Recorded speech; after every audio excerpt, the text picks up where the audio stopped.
Good morning, everyone. We're going to make a start now. Welcome to this session, From Aid to Autonomy, Transitioning Humanitarian Water Supply Towards a Sustainable Future. It's really excellent that you all came here this morning, early in the morning and a bit of a cold morning. And this will be, we think, a very important conversation in the humanitarian sector right now that has a lot of important topics that we can delve into. My name is Dr. Julia Blocher. I'm an applied scientist at the Potsdam Institute for Climate Impact Research. And my own work actually focuses on climate change and displacement and migration and the evolving nature of crises. And so in that space, I've seen myself firsthand how the boundaries between emergency, crisis, and long-term are increasingly blurred. And this can be because of protracted conflict, the changing nature of conflict, the impacts of climate change, and also economic instability. These dynamics are reshaping not only patterns of vulnerability, but also how essential services, like water services, are delivered and sustained. So that brings us to today's discussion. We all think, I know, that the humanitarian sector is really at a crossroads at the moment. Traditional funding models are eroding, donor priorities are shifting, and many long-standing programs are contracting or collapsing. And at the same time, the global needs for humanitarian services persist. And the idea that humanitarian actors can indefinitely provide services is really no longer viable. And water, as we have seen, and I have seen firsthand, is often a limiting factor in whether people can sustain a dignified life where they are and or where they reside. So the question is not really whether transitions have to happen, but more how.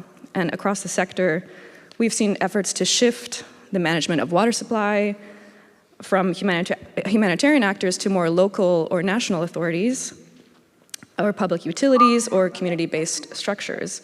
And these transitions aim to strengthen local ownership, improve accountability, and reduce dependency on short-term aid. And this will reveal complex challenges we're here to discuss today: limited institutional capacity, weak governance frameworks, fragile financing systems, and political resistance to change. So I hope that today's session offers a space to explore these questions in a practical, solutions-oriented, and experience-based way.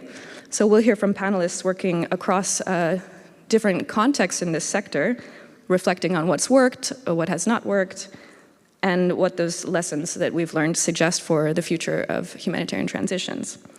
So with that, I would like to introduce our panelists. Just a quick housekeeping note: we're having a slight technical difficulty with one of our panelists online, and so the video may not work perfectly, but we will nevertheless hear from their expertise. And before I give the bios of our three presenters, I would like to note, as you probably have noticed, that we have an empty chair here on the stage. And this is because one of our panelists was intended to join us here in person, but was not able to get the visa to come to Germany. So we wanted to note their absence and commemorate this is a shame for the event today. So now turning to our distinguished panelists, we have a nice lineup today. Sitting next to me, you'll see Dr. Tanja Fabricius. She's from the Federal Ministry for Economic Cooperation and Development, BMZ, and is head of the Division for Displaced Persons and Host Communities. And she brings us extensive experiences in Ethiopia, Eastern Sudan, Somalia, and Kenya, and she's traveled in the region and can speak to the setbacks and challenges that we are facing, also the donor countries are facing. On the screen, we have Mr. James Ambayo-Kudi, who's a public health engineer and WASH coordinator at Oxfam Uganda, and he has supported a number of successful utility transitions projects in Uganda, and brings us perspectives from the community, local and regional levels on what are really the do's and don'ts of transferring services to utility structures. We also have on the screen Nial Palbi, who is a deputy program manager for Solidarity International in South Sudan, and is working as a emergency rapid response team. But we also have invited him here today because he is a former general manager of the Etang Town Water Utility in Gambela, Ethiopia, so he can bring some perspectives from inside a utility. So now that I've given just a brief bio of each of the speakers, I want to also give them a chance to introduce themselves and connect to this topic today. So James Mbayokudi, would like to start with you. What brings you here today?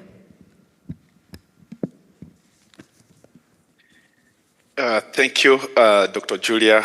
Good morning, everyone, distinguished guests and the panelists. My name is James Mbayokudi. Just like Dr. Julia has introduced, I worked with Oxfam in Uganda as a public health engineer, but then also was coordinator for the country. But then in the first place, I would like to really appreciate the organizers of this convener for these beautiful topics that we have for a long time, I think, look at how we can bring this kind of conversation on board. As in Uganda, I think since 2017, there are a lot of moves that we have made. And I think this topic has come timely for us to see as humanitarian, what are the do's, how can we bestly shift our responsibilities? How can we align our responsibilities? I am happy to be part of you. And then, of course, I am happy for the way of organizing and giving us this kind of conversation. Yeah, I beg to submit to you.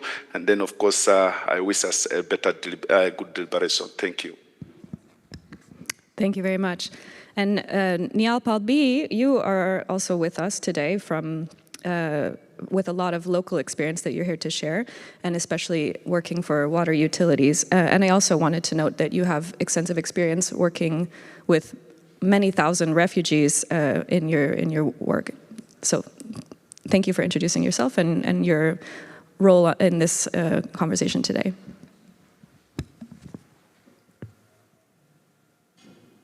Thank you, Kaden.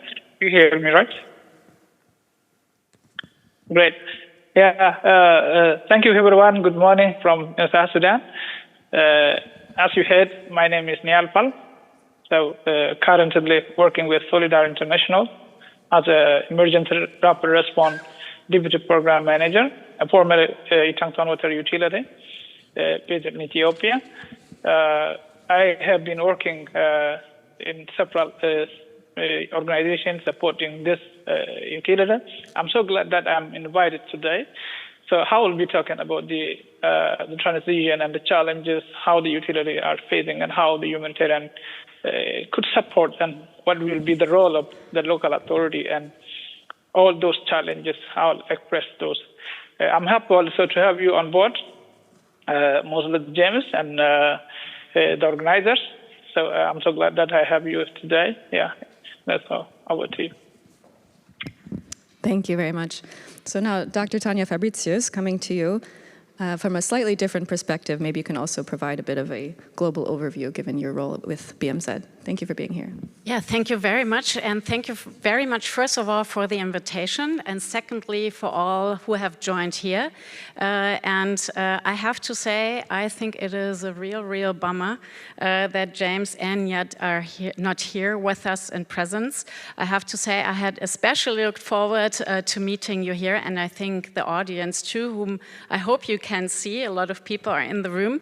I just want to comment a little bit on what you said at the beginning. I have to say I highly appreciated that there is the empty chair to show that it is very sad and unfortunate that one of the panelists was not able to travel due to the non-giving out of a visa.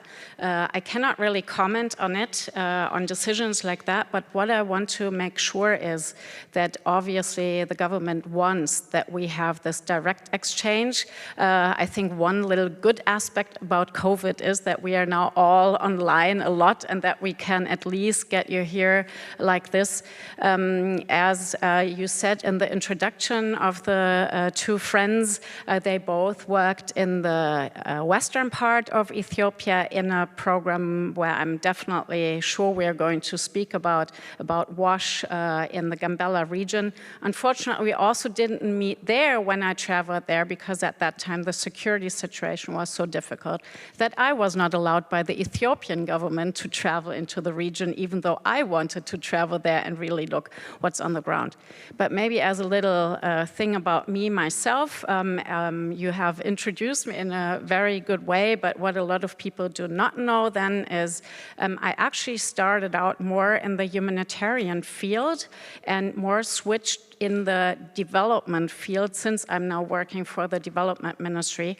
But I have learned a lot, I think, about the application of the HDP Nexus and its chances and its challenges, and that's definitely where I can also then answer questions if there are questions in the room. Thank you so much, Tanya. So since you have your mic still on, I think we can start with a question to you. Speaking of the HDP Nexus and the gaps and solutions for donor countries as well as local implementers, would you be able to just highlight for us some of the key elements of what is necessary when sunsetting an operation, especially to keep essential services like water running without leaving vulnerable peoples without such services? And maybe you can highlight some concrete examples and challenges and solutions.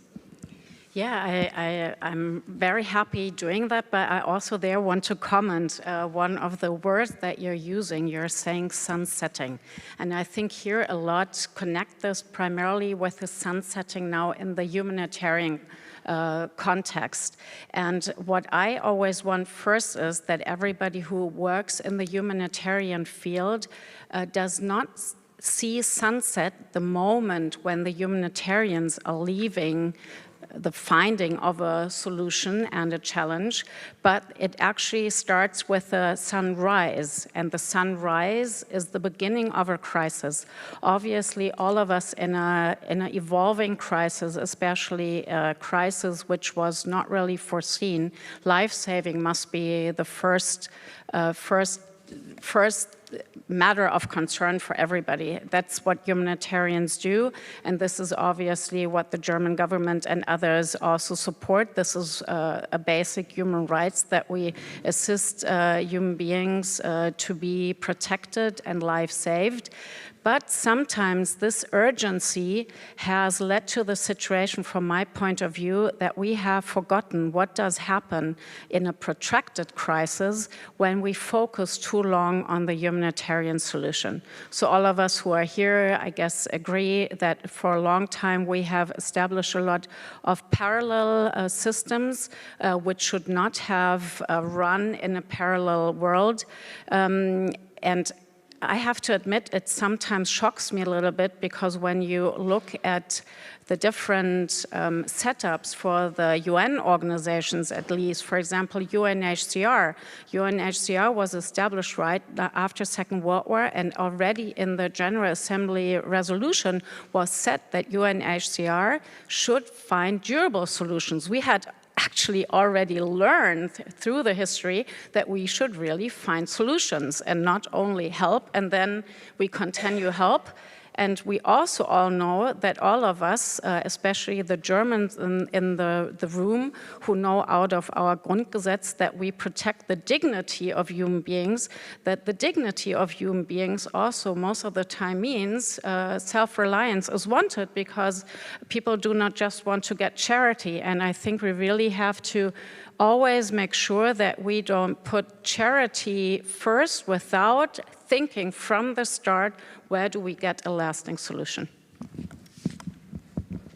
Yeah, absolutely. Thank you so much. You've already given a few lines here for our colleagues on the screen to follow up on, in particular looking at parallel systems.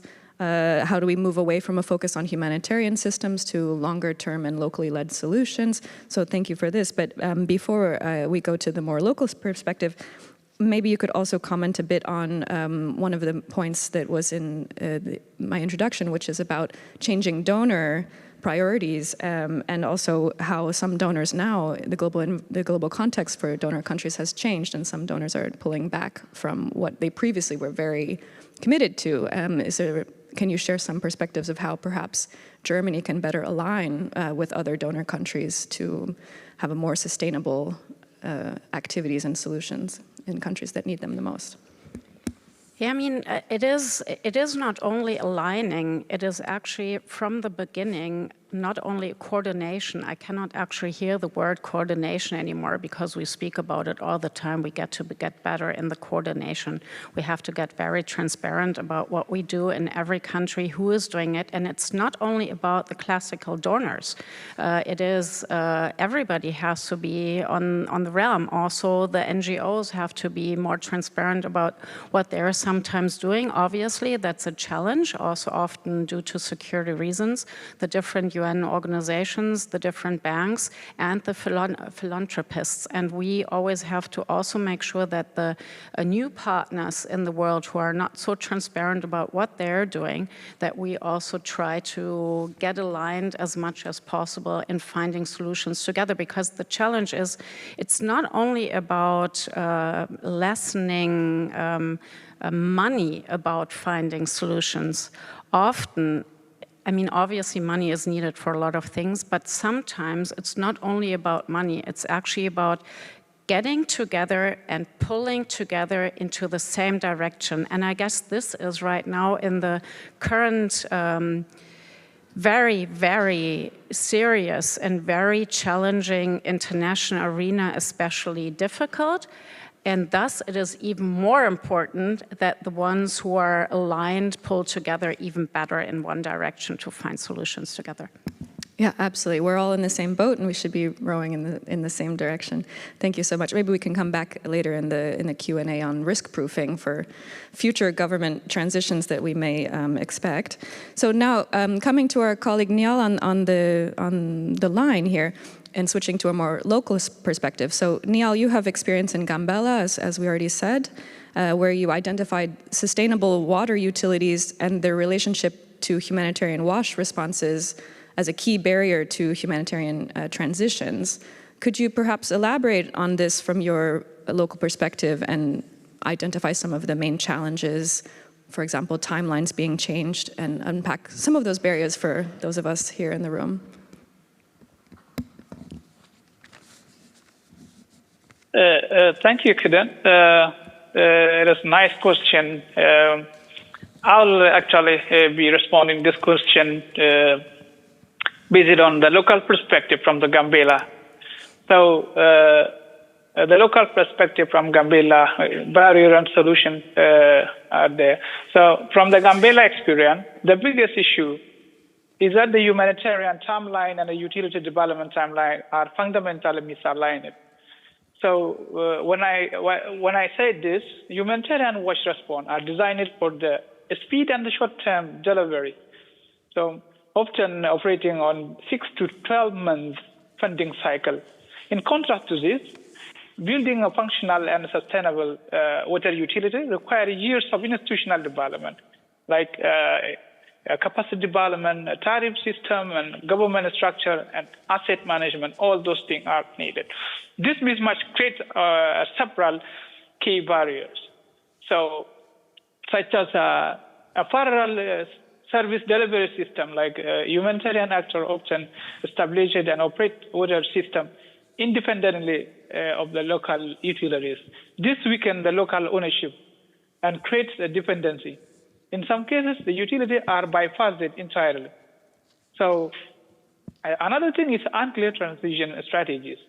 The projects are implemented without a clear funded and time-bounded exit or handovering plan. When funding ends, system risk collapse because the utilities were not adequately prepared to take over. This is the one challenge. Another is the limited institutional capacities. Local utilities, especially in a fragile context like Gambella, so face a gap in technical skill, staffing, financial management, and the government. Also, yet they are expected to observe the complex system rapidly. So this is one of the challenges. Fourth one is the tariff and the financing constraint. Humanitarian systems are often free or heavily subsidized, so which undermine the cost recovery model which the utilities take over. Community resist paying for the service, so they previously received for free. So this tariff setting and the financial constraint may happen at the same time. So another thing is asset ownership and the accountability gaps that I see. From my experience, there is often ambiguity about who owns the infrastructure, who is responsible for the maintenance, and who bears the risk when the system fails. So these are the challenges that has been happening based on the experience that I have. So to give a sustainable solution, so that emerges from the field. So this may include a early integration of the utilities. Utility must be involved from the design phase, not only at the handovering phase. So which will also emerge the co-management model during the implementation. So I've shown a better results. So this also should be done in the phases. A phase transitional model should be introduced. Instead of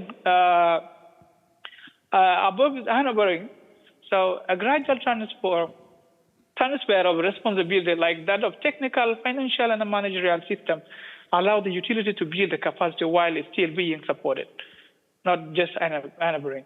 So a blended financial approach needs also to be there. A combined humanitarian funding with a development and governmental financial support, both service delivery and system strengthening. So also the tariff strategy is the gradual introduction of these user fees combined with the targeted subsidies for the vulnerable groups, helps shift free service to sustainable cost recovery. Like now, when I take you back to the utility, there has been a case of a franchising system that has been done. So this system has been introduced to the community where some of the people may not be afford to connect their own water system. So a blended financial approach is needed. A tariff transitional strategies like a gradual introduction of the user fees and the combined targeted subsidies, as I said. So the best thing and the two last thing that I need to recommend is that the capacity strengthening that embedded in the operation, rather than that standalone training, like utility should be strengthened through the learning by doing, which is real service delivery, a clear asset transfer framework, a formal agreement on ownership and responsibility, long-term support, reduce ambiguity and risk of this one. So this is the experience that I have visited on the Itangton water utility. Thank you. Thank you very much. This is all very interesting points about ensuring the framework conditions for humanitarian transitions. And I note in particular mentioning the disconnect between funding cycles and local activities as well as gaps to ensuring co-ownership. I wonder if you might also be able to speak just a little bit further about how can we concretely increase accountability for these transitions amongst the local people as well as perhaps the subnational governments or the key stakeholders to ensure that these utilities become locally managed and sourced. Yeah, thank you. There should be a framework condition for sustainable transition, mostly on this accountability setting. So, like a sustainable and a predictable financial system is needed. So we need to move beyond the short-term projects, like a funding towards multi-years, a flexible financing that support both operation and institutional development. Okay, utility requires support from the operation and maintenance cost, not just infrastructure. Okay, so this subsidy mechanism for vulnerability population must be built into the system to make them accountable. So there should be also a risk-sharing mechanism that I should recommend. Currently, the most of the risk is transferred to the local actor without adequate support. Like a sustainable transition is required. A shared risk between the humanitarian actor, government, and utilities. Another thing is a long-term technical backstopping ever after handovering. Like now, many things are come now like emergency and then handovering to the local communities where they are not going to be handling it. So third thing is a strong accountability and the governmental system. Mostly the transitional fail when the role and responsibility are unclear. Okay, so we need a clear defined institutional mandate, like strengthening the regulatory framework. Accountability not only up to the donor, but down to the community even. Okay, so there should be also a shift from project to the system thinking, not only just at the project. So this is the most critical transformation. Instead of delivery infrastructure, we must focus on building institutions, strengthening the service delivery system. So we can also supporting the local ownership and leadership. So this means the humanitarian actor must involve from implementer to the facilitator. So this is what I can do, like partners and the capacity builders, not only just giving a donation. This is how I can explain. Thank you. Super, thank you very much. So when the humanitarian mandates, which tend to be quite immediately focused on the immediate and reactive, we transition to the locally led solutions. You said risk-sharing mechanisms, long-term backstopping, and clearer roles and responsibilities to improve accountability. So these are all fantastic points. James Ambayo, excuse me. I saw that you maybe raised your hand a little while earlier. Would you like to jump off of something that Niall has said?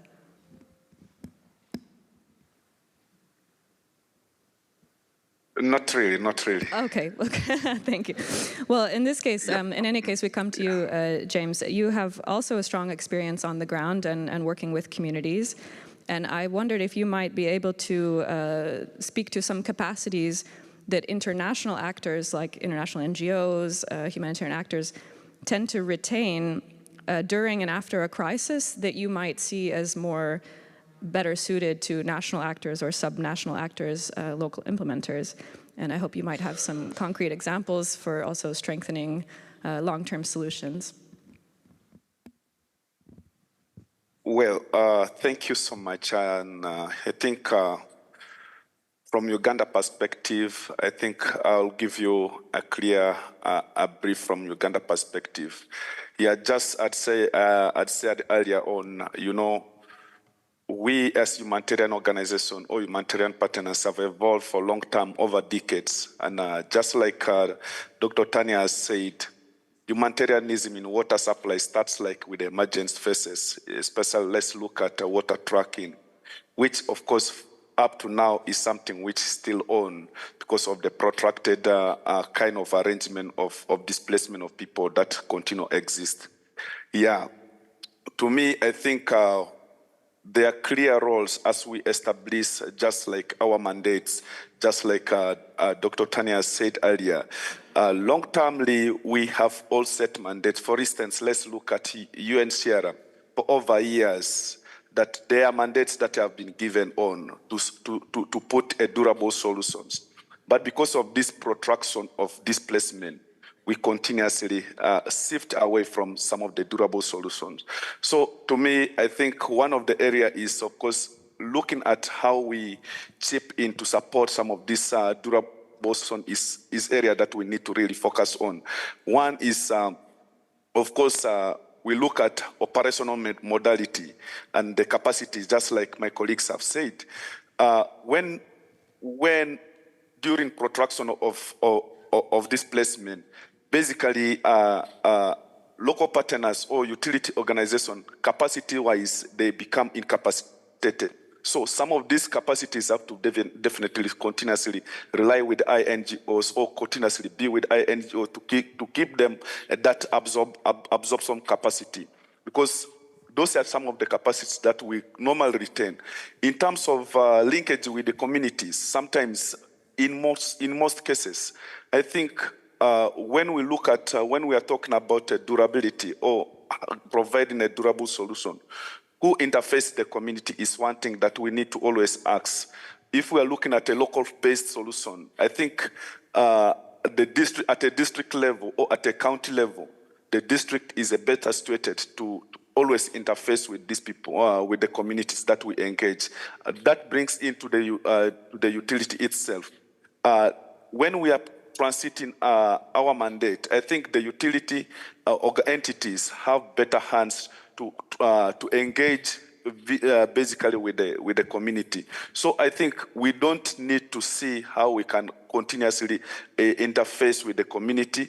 We need to provide coordination roles. We need to provide a backstop technical support. We need to coordinate. We need to see how we can develop a policy that will be enabling this transitioning, that we can link up the utilities with the community. I think those are some of the areas that, for me, I look at how INGOs can basically look at providing, not like providing direct service delivery, but then also giving that coordination role will be so much important. Thank you. Thank you very much, James. That was a really interesting point, and I think we have heard a number of times already today about technical support, capacity building, so this is obviously a very important element. I want to a little bit abuse my role as chair to ask you a specific question about the role of youth and of women. This is something that interests me very much. Would you be able to speak a bit to how women and young people are working on local implementation and aiding in the humanitarian transition and HDP Nexus? Yeah, thank you, Sir. I think, when you look at the displacement, basically in sub-Saharan Africa, most of the population affected are basically women or youths. And I think from that perspective, as we look at bridging the gaps between HDP, we need to see how we can bring into these two players so that they don't become so much vulnerable to the crisis that they are facing. Especially when you look at women, I think in the most of these countries, developing countries, women have been given the roles of, there's that stereotype that responsibility of women as, when it comes to access to water, it's the role of a woman. That's everywhere people knows. But then bringing them to bringing them to a governance system where we give them a role to participate, will give them that energy, that zeal to continuously have that community engagement and leadership with the community. Leave along that, I think when we are doing design, water system design, I think most of the design parameters are got from women. Let's say access to water supply, water points, where do you get water? All these criteria are critiqued from women, and their involvement in some of these design criteria, we end up mitigating GBV cases. For instance, issues that could be maybe attributed to long walking distance, queuing for a long waiting time. So, to me, when we involve the two categories of people, I think we look at a sustainable way of bridging some gaps. But then, of course, a clear example is that, as we started the approach of transitioning, I think in Uganda, we try an approach of using a women-led group to be specifically hygiene promoters, of giving that hygiene promotional aspect. And we found that this is something which is workable, because women, in most cases, they interface with the community and they are always there at the community level. So this one gives them that authority, it gives them the trust with the community. And in terms of youth engagement, I think youths are so much adaptive to technologies. When you look at most of the water systems we established, just like my colleagues have mentioned, most of these water systems during humanitarian phase are done in emergency kind of situation, and there's no way you can import somebody from somewhere to come and be in a station of a pump station to conduct operation and maintenance. So by virtue of their being in the community, I think they are adaptive to the technology, they are fast in learning, and then of course this gives that ability to bridge the gap when we look at humanitarianism and the development aspect. Thank you. Thank you very much. And Dr. Fabricius, we're two women on the panel here on the stage. Maybe you'd like to speak to the youth question, but what I would also like to hear from you is, as we have all seen some of the changes in the German government, what would be your perspective on what we used to refer to as feminist development policy or feminist foreign policy, and how this is being implemented today, or whether this continues today? Before I answer that question, I actually have to zoom back a little bit on what Nyal and James has said, because it actually, you really show perfectly the situation on the ground and what we achieved there together. But I want to give in a little bit the macro perspective in the way. For me right now, I'm a little bit like more of a desk officer. I'm more sitting there, and maybe some of you know in this room, the government decided in 2014 to introduce a so-called special initiative on displaced persons and host countries, which means at the end of the day, it's a structural approach where we realize we really want to push the HDP Nexus with regard to solutions, but at the same time, it's also budget line. So what especially Nyal described is one of the things that were financed or are still financed through this budget line. And the good news is that budget line is going to continue to exist. I cannot say so much about Gambella, but I was in the eastern part of Ethiopia and looked at the implementation of the so-called R-Wash. This is the sustainable wash system which has been introduced there. And all of the things that you two explained is exactly what I saw on the ground. And what I really, really liked, everything what we do is we never only do for the refugees or for the IDPs or for the returnees, we always address it at the same time with the host community, which then also means with the host communities, we always include the representatives by the host communities, also by the local government, also the local NGOs, the youth, the women, everybody, so that at the end of the day, you really establish something that can be sustainable. And we don't only go in, we build something and then we leave. With regard to capacity building, obviously, we have a lot of capacity training. One of the big organizations with which we work is obviously the GIZ, which belongs to the German government, and the KfW, but also we work with all of you together, and especially with Oxfam, we work together in this R-Wash because we have commissioned the UNICEF, and then in the water sector, we do it then together with Oxfam. To now answer your question with regard to feminism, I think it is always the realities of coalition governments that sometimes you have to make compromises.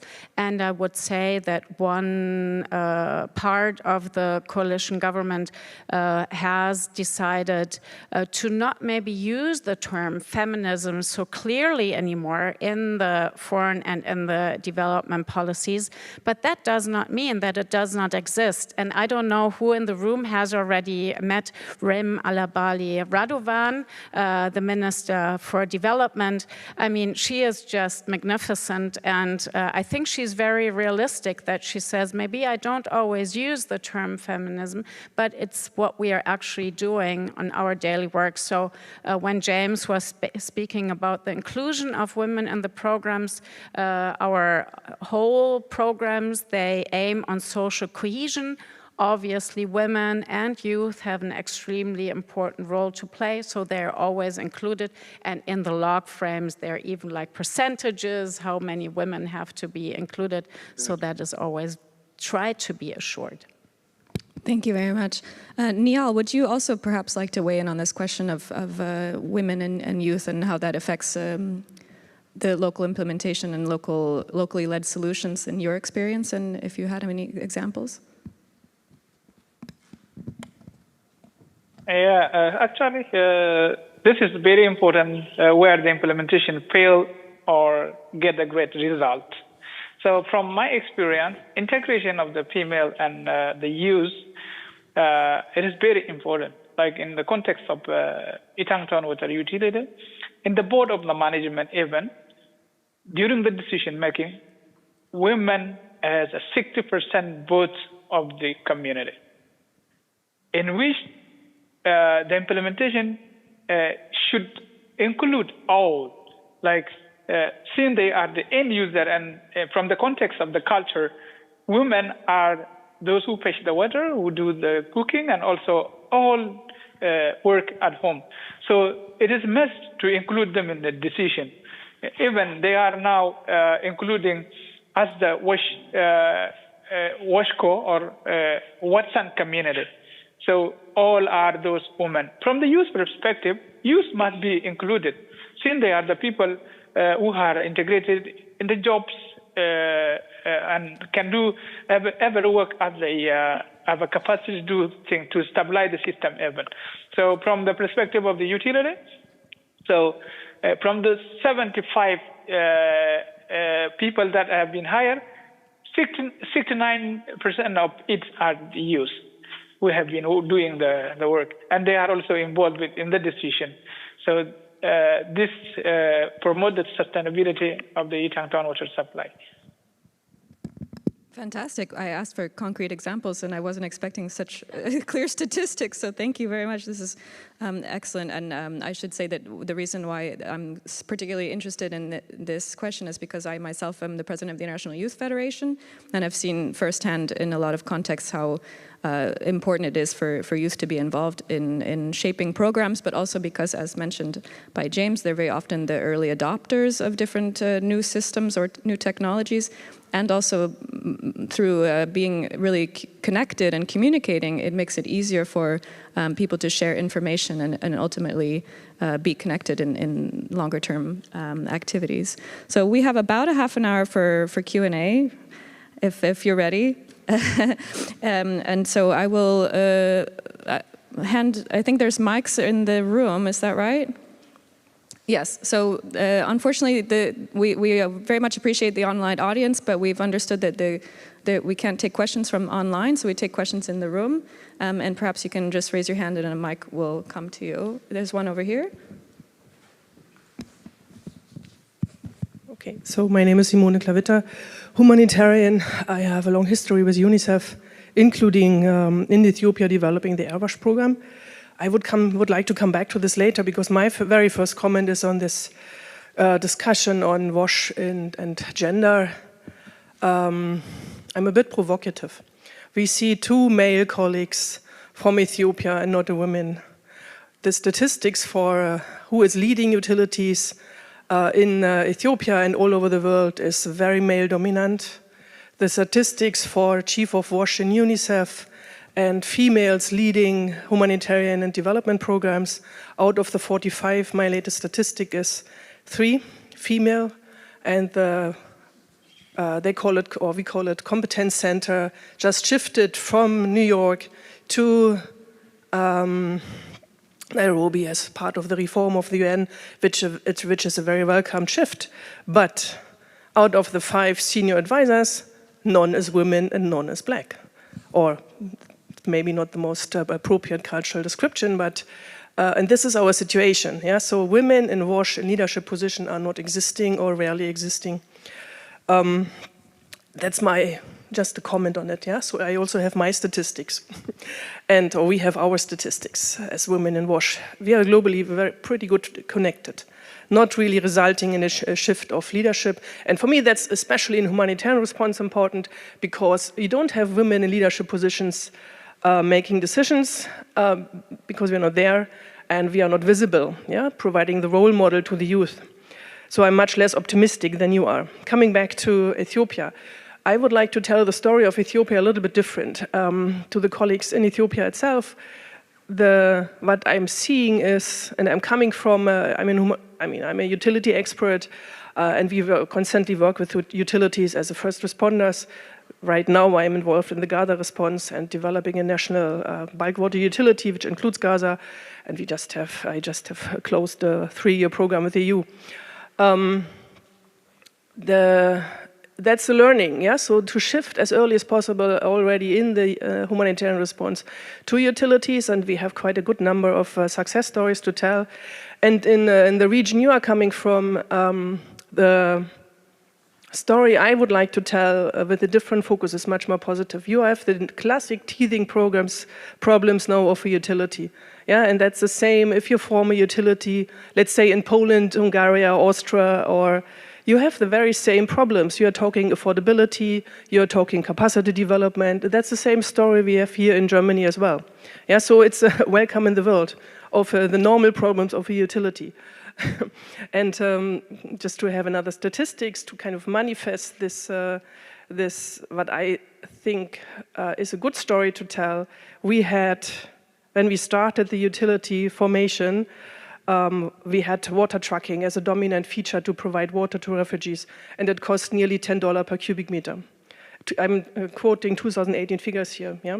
We are now at water provided by the utility, which increased from 20 cents per cubic meter to nearly $1, which is still much more affordable than $10, which we are supposed to be paid by the humanitarian community.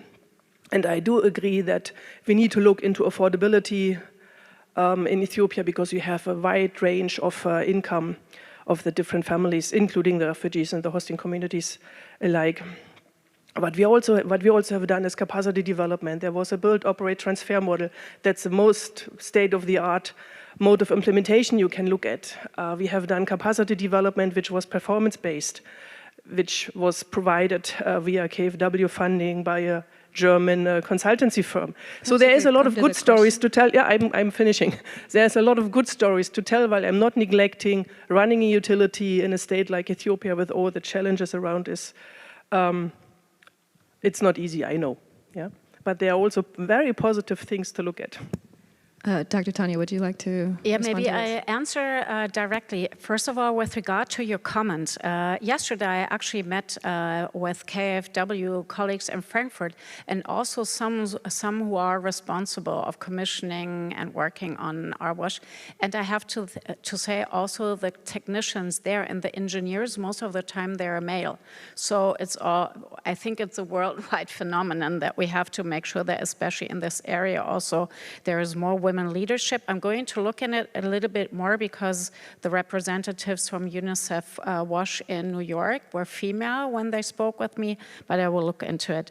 Then with regard to Ethiopia, what I think is really important, what we have commissioned with this RWASH system, it was very new when it was established, especially due to the reason what you said. Water trucking was obviously extremely expensive and also simply not sustainable. So by having made sure that there is a drop of the price, obviously that is not only helpful for shrinking donor money, but it is also making it possible for the people, especially in the hosting community, to also afford the water that they're actually then also getting. And we're having more social cohesion, because not only the refugees are actually getting the water through the water trucking, but also the community. And to make it a little bit more like a little glimpse into what I saw in the west of Ethiopia, there it's really the refugees and the host community, they almost live together. And the refugees, they most of the time get their water from areas where you then get the water. But the host community, which does earn more money for the moment, they're actually paying the utility to then bring the water to their houses, to their rooms, and then they have the same running water as us. So obviously, this is for social cohesion extremely important. Maybe I also say honestly something about the challenges of RWASH, which we implement in different areas. We were too dreamy when we made the plans in Gambella, and I think that Niall can definitely say something about it. We actually had thought that for some time, the host community is going to pay, obviously, its water bills because they're earning money, and then the refugees at some point are also going to be able to be included to the market, and then they could also pay for their water bills. And that was just not realistic. The security situation stayed very difficult. More and more refugees were arriving. And unfortunately, it stayed a humanitarian situation in the way that actually now we're always searching for enough money to actually pay the water bills. But we also learned from this like pilot program, because we also implemented in Sudan and in Somalia, and there we know that the ratio in these programs cannot be like 90% refugees as in Gambella, but there has to be a more even divide between the host community and the refugee community, if possible. Thank you so much. Niall, would you like to weigh in on either this question of, or well, James, maybe we go to you first since you have your hand up. We had 2 points in there, I think, about affordability and then about women leadership positions. Yeah, thank you, Julia. I think, in regards to women leadership, I think it is all over globes that in most cases, most of the worst technical points are taken by a male dominant. Yeah, we need to accept that that is what is happening. But then, of course, in a country like Uganda, I think as when we started from 2017, when this approach of transitioning started, there's a deliberate effort that through Ministry of Water and Environment and INGOs, including UNICEF and the rest, UNHCR, there's been a program that was aimed greatly to advocate for women to drive in engineering responsibility. So, for instance, the ministry kind of offer a free graduate position for women in leadership, let's say when it comes to engineers. Because initially, I think the perception is that there are some responsibilities of professions that are basically given for male dominant, which is wrong. Something which within the country we are trying to see how we can downplay it or calm down such kind of perception. So I think deliberately, I think in the sector, in the humanitarian, I think something that we need to do is deliberate advocacy for women gender to take leadership in such kind of responsibility. And of course, in terms of professions, so it's something which we need to greatly advocate for. In terms of affordability, I think I want to relay this to Ugandan situation, because in Uganda, I think Gambella is transiting to utility. Uganda, the same way we are transiting. But issues around willingness to pay and affordability continues to be the same kind of issues that I think within the utility encounter is what we are trying to face. But then, of course, one of the solutions to this is, I think, as partners, something which Niall has already mentioned or hinted around. We need to look at our blended kind of approaches in terms of how do we increase capacities for livelihood for these people that we are serving. Let's say the refugee communities, the host communities. How are we giving them livelihood capacities that they should be able to pay for their water? Water shouldn't be something for free. I think it is a modality that, as humanitarian organization, once we look at shifting responsibility, the responsibility should be shifting from first instilling mechanisms that can allow somebody to afford for water. For instance, having a stable livelihood kind of sources that can make somebody to pay for water. And it's something which I think in a country with support from most of the partners, GIZ, KFW, World Bank, I think in Uganda, this is approach which is currently working on. I think when we look at that, we will be able to solve issues around affordability, issues around willingness to pay. Yes, engagement is there, but what is the extent that partners do the engagement is very key. How are the community getting the right information is also very key. We have tariffs. Do we involve these communities when we are establishing the tariffs? It's also very important. Are the tariffs that we have set, are they manageable by the community? Something that we need to look around. And through this, when we work in cohesions, I think we should be able to answer most of these questions. And then the communities that we are serving should be able to have adequate access with less kind of fatigue or burdens to pay for water. Thank you. Over to you. Thank you very much, James. So I picked out a couple of things there: blended approaches, willingness to pay, and then, of course, communicating with the local communities as well as the refugee communities in the case being. Niall, why don't you keep what you may have to say about that, and we take another question. Okay. We have a question in the front row here. Okay. But then, Niall, we'll come to you first on this question, so you can add whatever you may like to on this affordability question. Hello, I'm Ludwig. I'm with Oxfam as well. And talking about technical background and being male, I just want to give a comment. So in Oxfam, Germany, there are way more women employed than males. And 3 years back, they were looking for someone with technical background, and they found me. So, and this also represents the imbalance in my technical studies. So just a comment on this. It seems to be a phenomenon.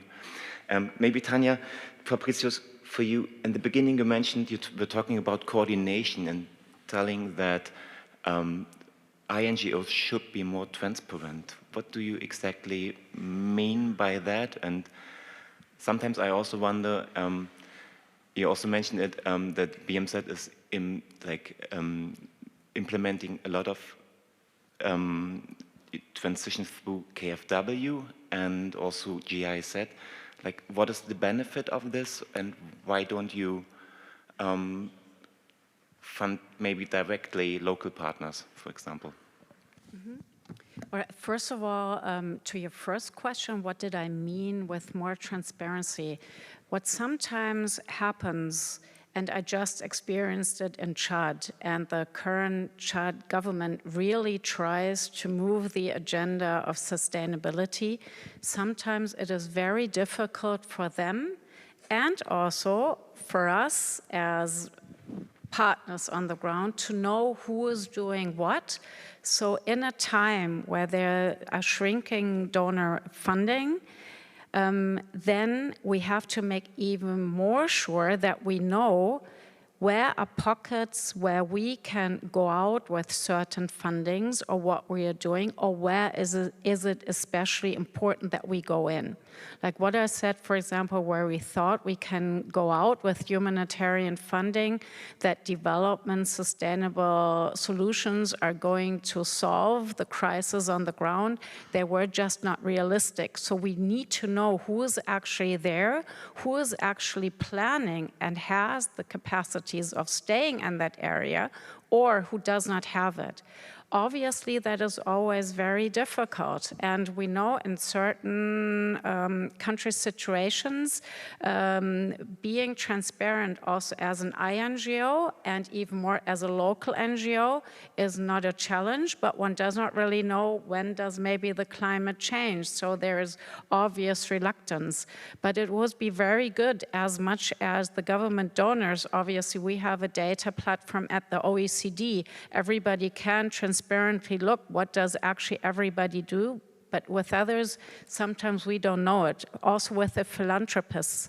My example with Western Ethiopia, again using what was really a little bit challenging for me when I visited the area. I had asked to see what are others donors, what are INGOs doing, what are philanthropists doing, and then afterwards, I think a year later, I'm at a humanitarian conference in Brussels, and then I learned that a big international foundation, I'm not going to say the name now, just had a big WASH program around the corner. And I could have used the situation of maybe connecting both. And now, a couple of years later, I even hear from that foundation that they are now very worried if their engagement has been sustainable. And now we are again in contact, trying to get it together. So that's what I meant with regard to transparency. And your question with regard to the big German development actors, the GIZ and the KfW. First of all, I think we can be really happy that we have these two organizations with a lot of people on the ground, because it gives us a lot of expertise on the ground. especially since we are hiring a lot of local colleagues and not only international. And it also gives the German government the possibility that we are really getting information on the ground, where we then connect it together with the information we get from the other partners, obviously INGOs and locally led organizations. Why we sometimes do not implement directly, especially also with the UN organizations, is, for example, UNHCR is a very humanitarian organization which has a humanitarian mindset. It's all about life-saving. We have a strategic partnership with UNHCR since 2018, where we have implemented and do other things together to enhance the knowledge of these humanitarian organizations. What is the thinking of development actors? You know, we don't have a log frame where there is the whole goal life-saving, but we have log frames which are much more complicated. And when you have a humanitarian setting, it is sometimes a little bit difficult to understand, why are these development actors so slow? We actually have to get going. And the KfW is very slow sometimes because it's a bank. And so sometimes we use them as a partner also with others, so that one learns also from each other. Thank you very much, Tanya. Yeah, as somebody who used to work at UNHCR, I can say we had a lot later nights than what I have now in academia, for sure. You have this sort of culture of urgency. I totally agree. Thank you again for bringing us back now to the humanitarian development bridge, which I think is something that is really important. While we think of questions in the room, Niall, would you like to come in on this, maybe the question of transparency and coordination, improving those on the ground, or the specific example of Ethiopia that's been raised a few times now? Okay, I would like to elaborate about the transparency on the payment and all those questions that has been raised. As you know, you may be aware of Itangton Water Utility, what they are doing as one of the example utility in Ethiopia. So on tariff and or the payment issue or the affordability issue, we have done affordability study, a perception survey in 2019 in both those community and refugee, whether they should be able to pay or not. So the study come to around 76% of the refugee community are not willing to pay due to the fact that they do not have a livelihood setting. So at the board of management, which include UNHCR, Oxfam, UNICEF, RRS, which is responsible for refugee things. So we have shared this to our government. So how the things should be. So what has been suggested is that there should be a livelihood setting first before they paid the water, mostly the refugee community. So there, as Dr. said, there should be a livelihood project or pilot project that should be run inside the camps. As from the perspective of the government, so government permits to integrate them into the livelihood system of the, to benefit also from the host community. Benefit that the citizens are getting, refugee also should be included. This policy is under discussion and it is under implementation now. So from there, the refugee should be farming, also should be integrated to the market so that they should pay their water. From our perspective, the tariff is the same. As I told you earlier, that they are also included in decision making. The refugee as they are the user. So tariff is the same. What the refugee community should pay also should be paid in the host community as it is. But currently, it is UNHCR who is paying the bill for refugee due to the fact that they do not have a livelihood things to pay their own tariff. Yeah, thank you.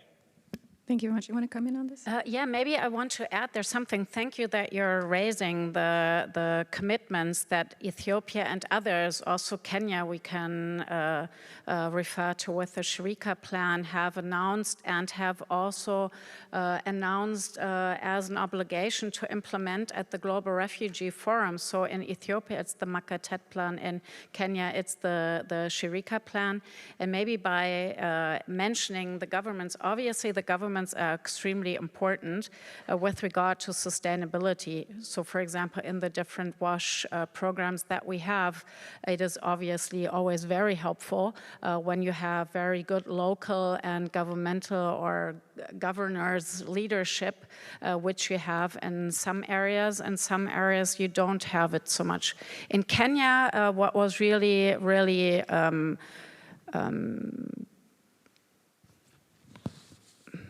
I wanted to say first grade, but maybe I'm a little bit more cautious on it. What was really good to see in Kenya, since the Kenyan president announced last year the Sharika plan, which means the inclusion of refugees, and those are 800,000 refugees into the national system, is obviously good news, because a lot of the refugees there are in camp settlements for 30 or 20 years. So actually their whole life. And the World Bank is actually building on our experience that Niall and I were speaking about from Ethiopia, because in Kenya, the World Bank has commissioned the so-called K-WASH, which means that also there the water utilities are going to be established, hopefully in a sustainable manner, at least in the northern region of the country. Thank you so much for adding this important point. Are there any questions in the audience? There's one over here. And please introduce yourself before you. Hi, my name is Marek. I'm from People in Need PIN from Czech Republic. My question is back on the issue of the coordination, and particularly between the humanitarian and development actors and donors. We have I frankly do not understand the replies about non-transparency of the actors. We have the WASH cluster, we have the water ministries in various countries, which are serving as a great platform for coordination. But in all this mess currently created by the funding cuts, the issue of the Nexus has completely disappeared from the discussions, or was under-prioritized, while the issue of the double Nexus, triple Nexus, or even the quadruple Nexus, including the climate, is as relevant and as important as ever. So in this context, how would you like to see, and the question is for all the panelists, the coordination to evolve? What sort of new platforms, new priorities we need? Because for the discussion of the transition, this is again, the Nexus discussion. So where do we meet? How do we discuss together? Thanks. Super, thank you very much. Maybe we can go to James first. James, I hope you heard the question. It's about with new evolving donor priorities, the Nexus, double Nexus, triple Nexus are under prioritized, and how do we move forward? Yeah, thank you so much for the question. I think one is as we move, we need to look at country level, how has been the setup, the policy at the country level.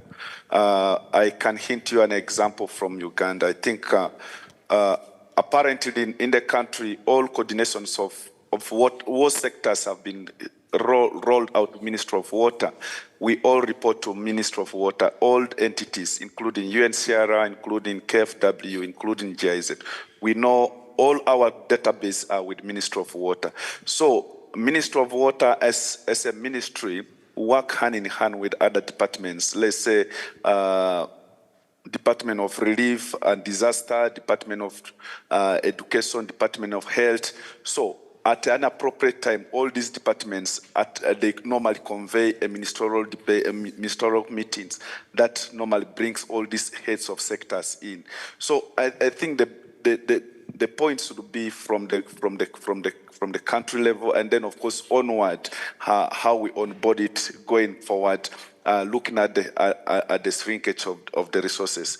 To me, that's looking at the policy that we have at the country level, and then of course the coordination hierarchy at the country level, forwarding it upward is what I think we should be able to articulate and focus on. For me, that's where that's what I can say basically when we look at the coordination, because when you look at development, the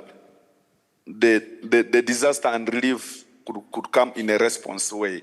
The Ministry of Water could have aspects which embed the environment, which embed the climate issues, which embed everything. So if we have this coordination at ministerial level, I think we always have a superpower to attain all our goals. Yeah, over to you. Thank you. So, Tanya, I'm sure you have something to say about this. Yeah, I have to admit, I'm sorry, I didn't get your name. I just remember that you're from the Czech Republic, which is great. I have to admit, I share your concerns. And what I can assure you is that we are pushing that the Nexus stays in the center of finding the solutions. The realities are the shock of last year, and I don't even think it's only the cuts itself, because obviously the cuts are not only the US Americans, it's everyone, it's also our government. And we're not like deciding in a bubble, we're deciding with regard to taxpayers' money. So somehow we didn't get our act together to convince people how important it is to still invest more in this area. So personally, I'm not really happy about it. But what is the most challenging with regard to the Nexus, I believe, is that the decision by the US government was so abrupt from one minute to the other. And obviously, having been the biggest donor in the area, stopping the payments from one day to other led to a big crisis. And I think a lot of people just thinking, all right, now we kind of have to solve the situation, save lives, and tended to go back to developments which I think were the state of the art last century. And exactly the time where we made progress in the operationalization of the HTP.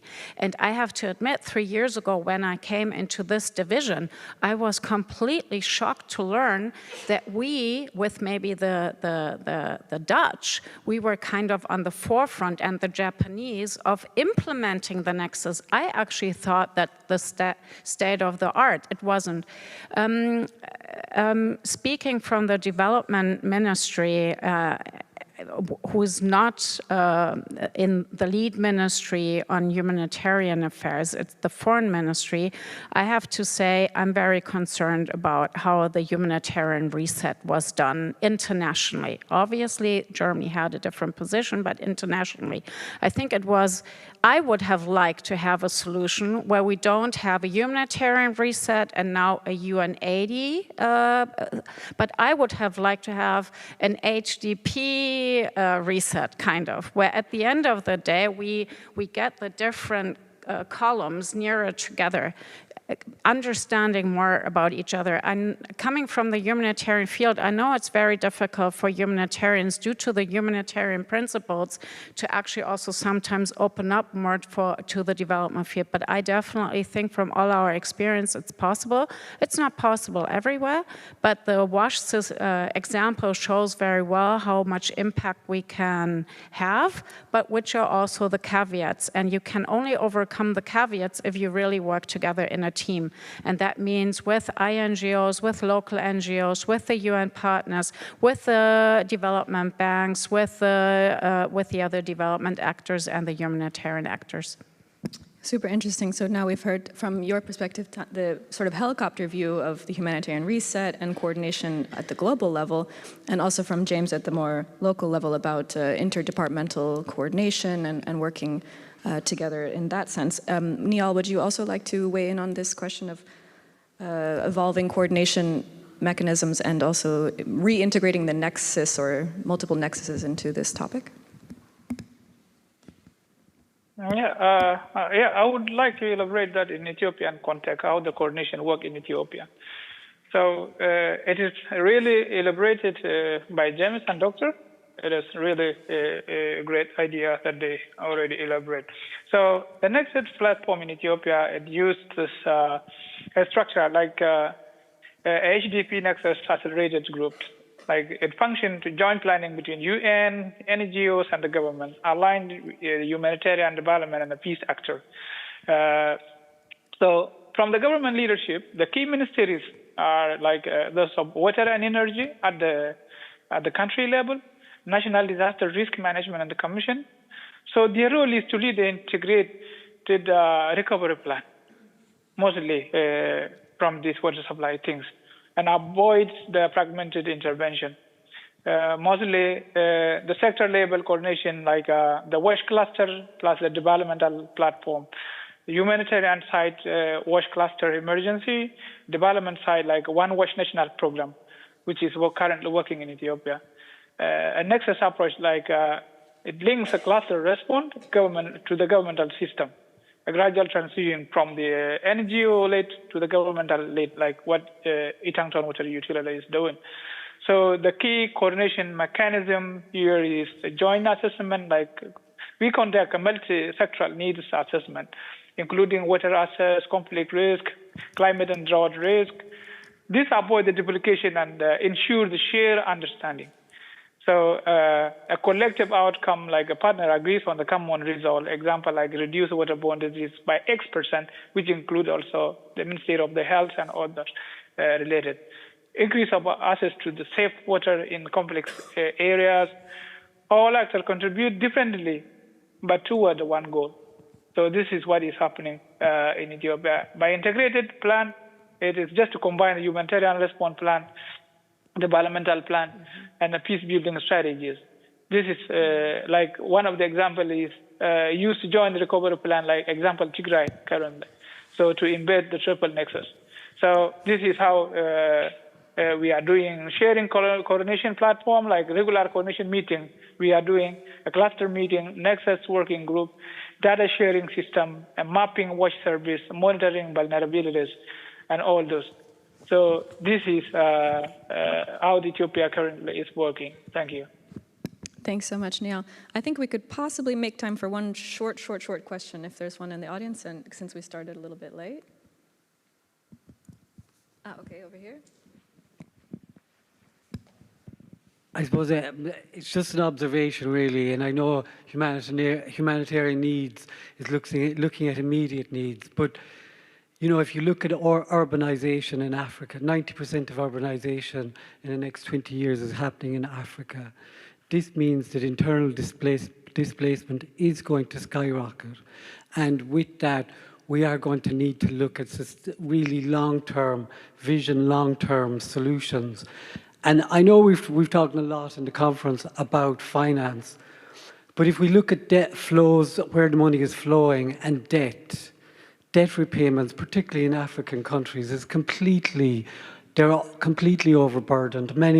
I think over 70% of the African countries are paying more on debt repayments than they are for health and education. So I think if we really want to change the dynamics of how we look at something, we need to be able to vision into the future and also look at financing. Because the reality is that if governments are putting their own money into infrastructure, that's the first key to ownership. Equally, community-based projects, if they're involved in the implementation and the planning, that sense of ownership, and it goes back to like, how do we maintain the infrastructure that has already been in place? That maintenance will happen if those communities believe this is our program, and they will ensure that it doesn't, you know, so I just think we need a bigger vision. We need to understand what's going down the line, and we also need to fundamentally look at debt repayments and how that can be brought back into countries themselves. Thank you very much. And your name was? Pat McMahon from Mothers First. Thanks so much. So Neil or James, if you want to weigh in on this, maybe raise your hand. Otherwise, I mean, Tanya, you already mentioned a bit about the World Bank coordination and things of this nature. Is this something that you'd like to talk about? Yeah, I mean, obviously it's a very complex issue. I didn't really hear a question that you answered, you posed, but what I can say, I completely agree that there has to be much more also investments by the different countries into their own infrastructure, and obviously you can only invest in the moment when you have money, and you also really have to think through, if you are already highly indebted, do you want to step into even more debts? So I think that, for example, that we have the KfW, which also assists a lot, is I think very helpful. But I also want to go to your point with regard to IDPs. I agree with you. I think that is an extremely challenging lookout, what is going to happen in the next month and the next years. And I can just assure you, at every meeting that we have with the different governments, this issue is being raised. And obviously it is sometimes also not publicly raised because some representatives simply do not want to admit that there are IDPs already in the country and what maybe the developments are in the next years.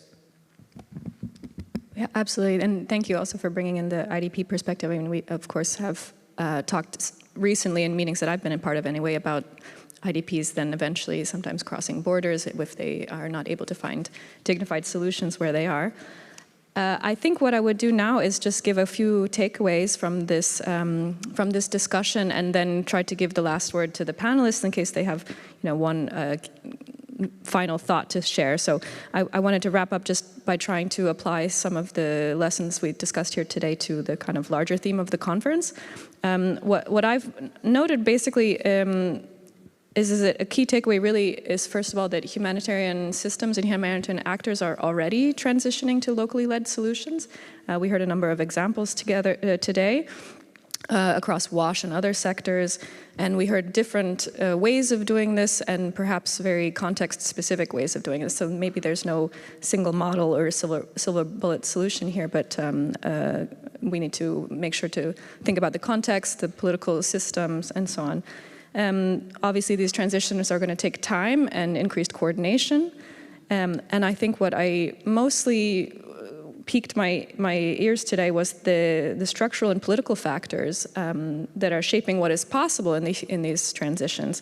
So, of course, donor policies, funding cycles, timelines, maybe risk tolerance, especially we talked quite a lot about coordination mechanisms, a bit about differing mandates and how those can evolve or be shifted.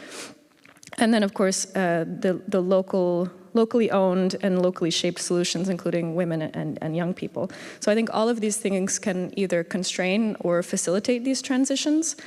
And we also noted that in some cases, we need to be sure to make sure that local tensions among host populations and vulnerable populations are not stoked. So now moving forward into rethinking the role of international actors and moving beyond delivery to facilitation, perhaps also some brokering of longer-term solutions.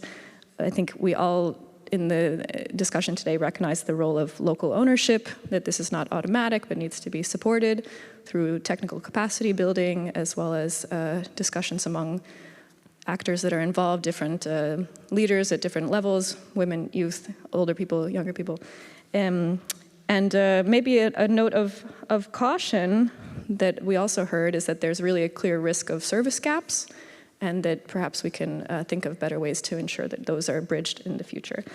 So that would be some of my takeaways. Now, I do want to give the panelists the opportunity to give their key takeaways, or key takeaway, perhaps, like that we can bring with us to the rest of the conference. So perhaps I start with you, James.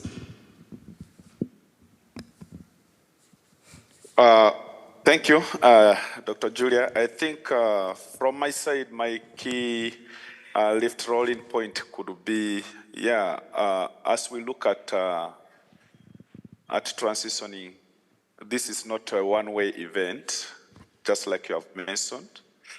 It's a gradual process, and I don't think, as we think of transitioning, this will render humanitarian actors redundant. As humanitarian actors, I think one thing is we need to look forward, not to fear the move forward that we need to push. Because I think for long that Dr. Tanya has said already, there are durable solution design in our approach or in our mandate. But how are we realizing this durable solution is something that we need to reflect around. So how do we reflect around this is that when we step back and facilitate processes, we still play a critical roles that are life-saving. So something that we need to really think around as humanitarianism, humanitarian actors, our roles still remain as specified by our mandate, which is deliberate life-saving actions that we need. And we can do this hand in hand without leaving anyone behind, making sure we involve any kind of party or people that are required for us to move with or to transition with. So system strengthening, capacity and everything is something which we need to gear around. But then, just like I've said, this is not once off. It's a pace, it's a process that we need to move forward. It's not done once. So something that we need to. And of course, for us to adequately look for this, of course, it requires financial needs, which we all globally need to seek for support from donor funders, from any banks, that we need to support these processes for the transitioning to move successfully without leaving the refugees or without leaving the host that we are supporting. Thank you. Thank you very much. And Niall, your key takeaway, perhaps it could be concise, would be super. Thank you. As I mentioned earlier, I just wanted to focus on the two things that I want to just take it as my takeaway. So a system strengthening local capacity and financing with the real challenges. So this thing, a local utility needs to be treated as a core partner, not as end user of the project.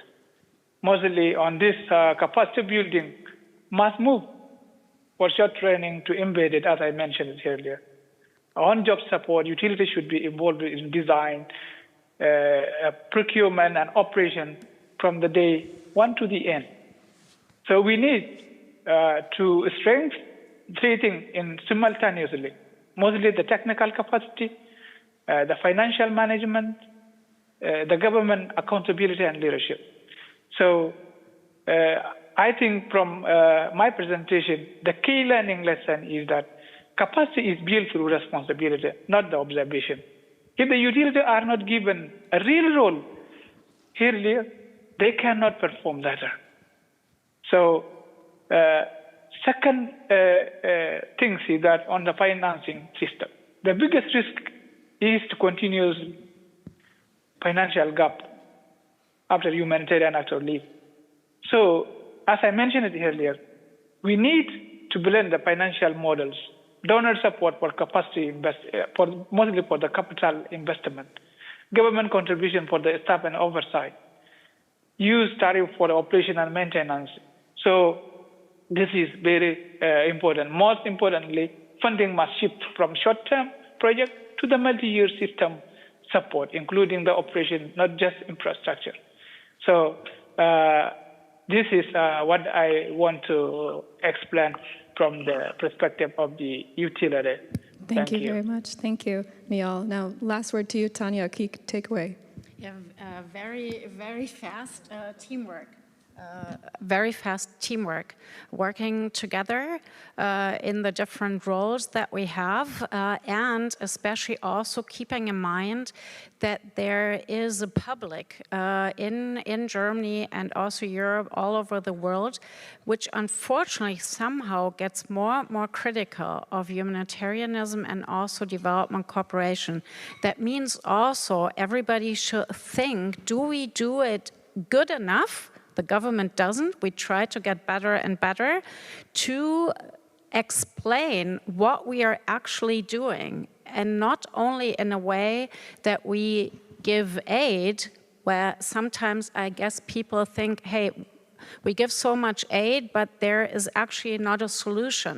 But a lot of us, we have already found solutions, or we are working on solutions, and I think we have to get better in the narrative, it's always called. And I'm always happy to assist all of you also. For example, for this this event, I also use my LinkedIn page, as you also do. So let us share more what we are actually achieving together and get better in the teamwork. Great, teamwork and connection. Thank you so much. So with that, we close. Thank you. I want to thank the organizers, of course, for this fantastic event and for the technical elements working out in the end. I would like to thank our three panelists and thank all of you for joining us today, and have a nice rest of the day.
Okay, welcome everyone to our session. I'm quickly just going to introduce the session, then I'm going to introduce our incredible speakers. We have one speaker online, and then we're going to get started.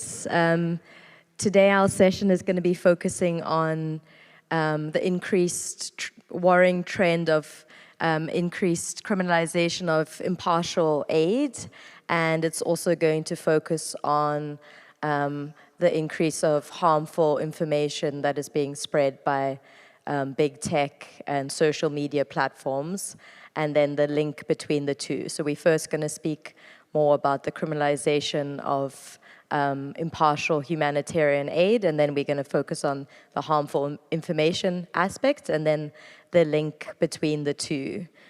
And our speakers are also going to say what their organizations are doing to try and work to prevent these harmful trends. To my right, I have Jean-Francois Cote, who is a medical doctor, hello, and he is also the president for Médecins du Monde. And then we have, to my right, we have Christina Viller, who has started her own organization. She's the director of Insecurity Insights. This is an organization that focuses on the protection of the humanitarian space from violence and monitors how harmful narratives are being spread about the aid sector on social media. And then right at the end, we have Dr. Fernanda Martin. She has a PhD in social science and is the director of advocacy and strategy for the Foundation of Multitudes. And then on the screen, we have Katrin Thompson. Katrin Thompson is a security policy officer for the Director General for the European Civil Protection and Humanitarian Aid Operations, also known as ECHO, for the European Commission. So welcome to our incredible speakers and welcome to the audience. We're going to immediately get started with a question for you, Jean-Francois. What are the concerning forms of criminalization and the trends that you're noticing of the criminalization of impartial aid, and what are the consequences that you're seeing for your organization and the populations that you're supporting? Thank you very much for this question. Hello everybody, I'm very happy to be here, and I really want to thank all the people who manage this meeting, all the organization. It's really wonderful, and I'm very happy to be here, and I also want to have a special thank for Léa Gauthier, who helped me to prepare my speech. So thank you for the opportunity to address an issue that it's for us become the most serious threat to humanitarian actor, the criminalization of impartial aid. It's really a kind of existential issue for us, a question for independent humanitarian actor. We are no longer only exposed to insecurity because of the violence, and of the conflict, but we face legal, administrative, and political pressure that turn our core mission into a potential criminal offense, and of course contradicting engagement of state with international humanitarian law. And this is why Médecins du Monde is involved in the HOPES Consortium, alongside the Action Against Hunger, Humanity Inclusion, the Norwegian Refugee Council, and Insecurity Inside. Together, we are documenting this trend and supporting the humanitarian community in developing evidence-based recommendations to counter them. But let me outline the form of criminalization that concerns us most. First of all, despite major progress such as the adoption of UN Security Council Resolution 2664 and 2761, which create a standing humanitarian exemption to human sanction, we continue to see domestic counterterrorism law, especially the ones that counter the financing of terrorism. And sanction regime apply in a way that restricts impartial humanitarian action. In fact, even with this exemption, many national frameworks still criminalize activity that are fully consistent with international humanitarian law, and also the medical code of ethics. And unfortunately, this exposed staff to detention, arrest, and harassment. In Yemen, for example, almost 100 of UN and civilian society staff have been detained, illustrating how humanitarian personnel can be used as leverage in political negotiation. In Nigeria, Mali, Burkina Faso, counterterrorism law have been interpreted in a way that restrict engagement with non-state armed groups, even when such engagement is essential to reach civilians. Second, we face administrative and regulatory barriers. Complex registration procedure, opaque authorization system, and sudden change in national legislation can expose our team to accusation of non-compliance. In many contexts, this measure is used not for regulation, but for control, intimidation, or leverage. The occupied Palestinian territory is a striking example, where several Palestinian civil society and humanitarian organizations have been deregistered or designed as terrorists by the authority. This action impacts our ability to deliver aid in Gaza, increasing the cost of our operation, create delay in delivery essential services like mental health support in the West Bank for people attacked by setters. This is a clear example of how administrative, military or legal measures are used to control and target the entire humanitarian ecosystem for political reasons, in violation in international law, even in a genocide context. Other examples lie in Myanmar, where the number of humanitarian workers detained after the earthquake remain unclear.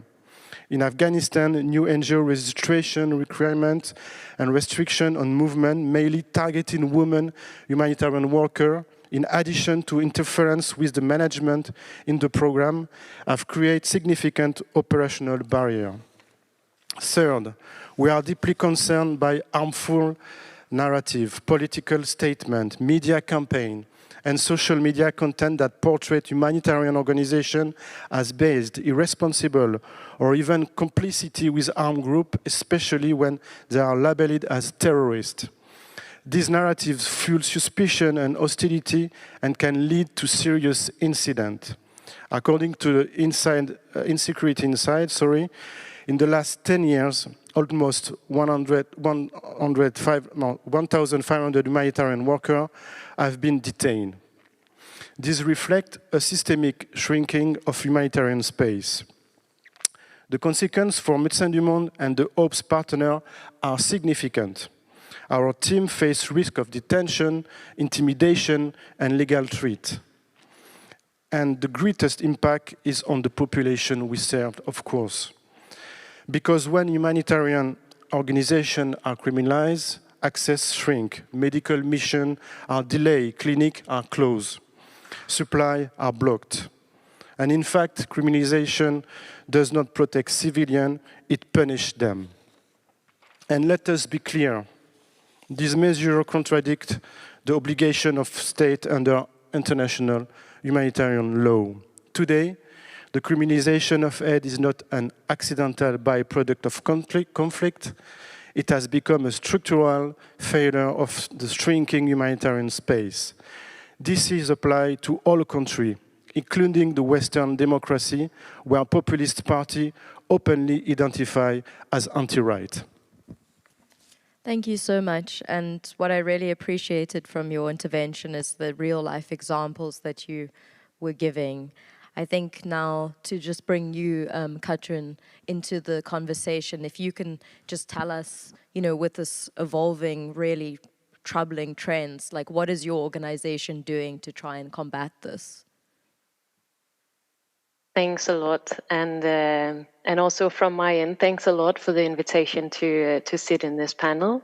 I think in general, with the devastating trend that we see in the number of attacks toward aid workers, which is triggered by threats such as disinformation and misinformation, among others, I think this whole development really shows how fragile the humanitarian system is, and I think it's never been more critical to enhance the knowledge of these challenges and also strengthen the protection and security of humanitarian operations. With that said, from our end, DG ECHO is an active donor, and we believe our contribution and support towards the humanitarian system, including for aid workers' safety and security, should not only come via our funding frameworks, but this need to go hand in hand with our work on advocacy and policy work, together with our network in the humanitarian sector. In terms of advocacy, DG ECHO is a keen advocate for the protection of humanitarian workers, and as facilitator of the annual UN resolution on the protection of humanitarian and UN personnel. The resolution contains strengthened and targeted language addressing these concerns of disinformation, misinformation, and also hate speech, and also how this development is increasing security threats and access constraints on the ground. Next to this, the EU has also associated itself with the Australian Declaration on Protection of Humanitarian Personnel, which also highlights the need for addressing disinformation and misinformation challenges targeting humanitarian aid workers' safety and security. And then next to our work on advocacy policy, in relation more to our concrete steps in our funding frameworks, DG ECHO also have several initiatives such as the Protect Aid Workers mechanism, which is a notable push to enhance the support for aid workers in the field, and in particular for local workers, which is a great concern to us. This mechanism is providing grants for humanitarian NGOs to cover the cost of both legal, financial, psychosocial support for aid workers that have suffered an incident while on duty. And there is a dedicated page for the Protect Aid Workers mechanism if you would like to learn more on this. And this can be support for any incident experienced by aid workers, which could be triggered by, for instance, disinformation and misinformation threats. Additionally, DG ECHO is funding the NGO-led initiative, the HOPES project that was just mentioned, which aims to dive into these trends and challenges of criminalization and disinformation. And as mentioned, it's both to enhance the knowledge and understanding of this development, but also look into potential tools and practices to enhance the protection of humanitarian personnel. And then maybe to summarize all of this, in general, under DG ECHO's global policy humanitarian implementation plan for 2026, it's the first time that we have dedicated funding available for security risk management proposals. And here we aim to provide funding to support cross-cutting threats targeting aid workers, which also includes a focus on criminalization, disinformation, and misinformation. And this HIP is currently open for proposals with a deadline for security being the 1st of June. Great. Thank you.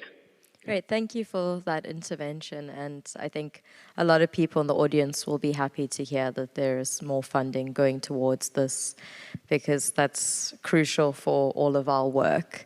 If I can zoom in a little bit more on the disinformation and harmful information aspect and bring you, Christina, into the conversation. So, I mean, we're rapidly seeing more and more harmful narratives being brought about.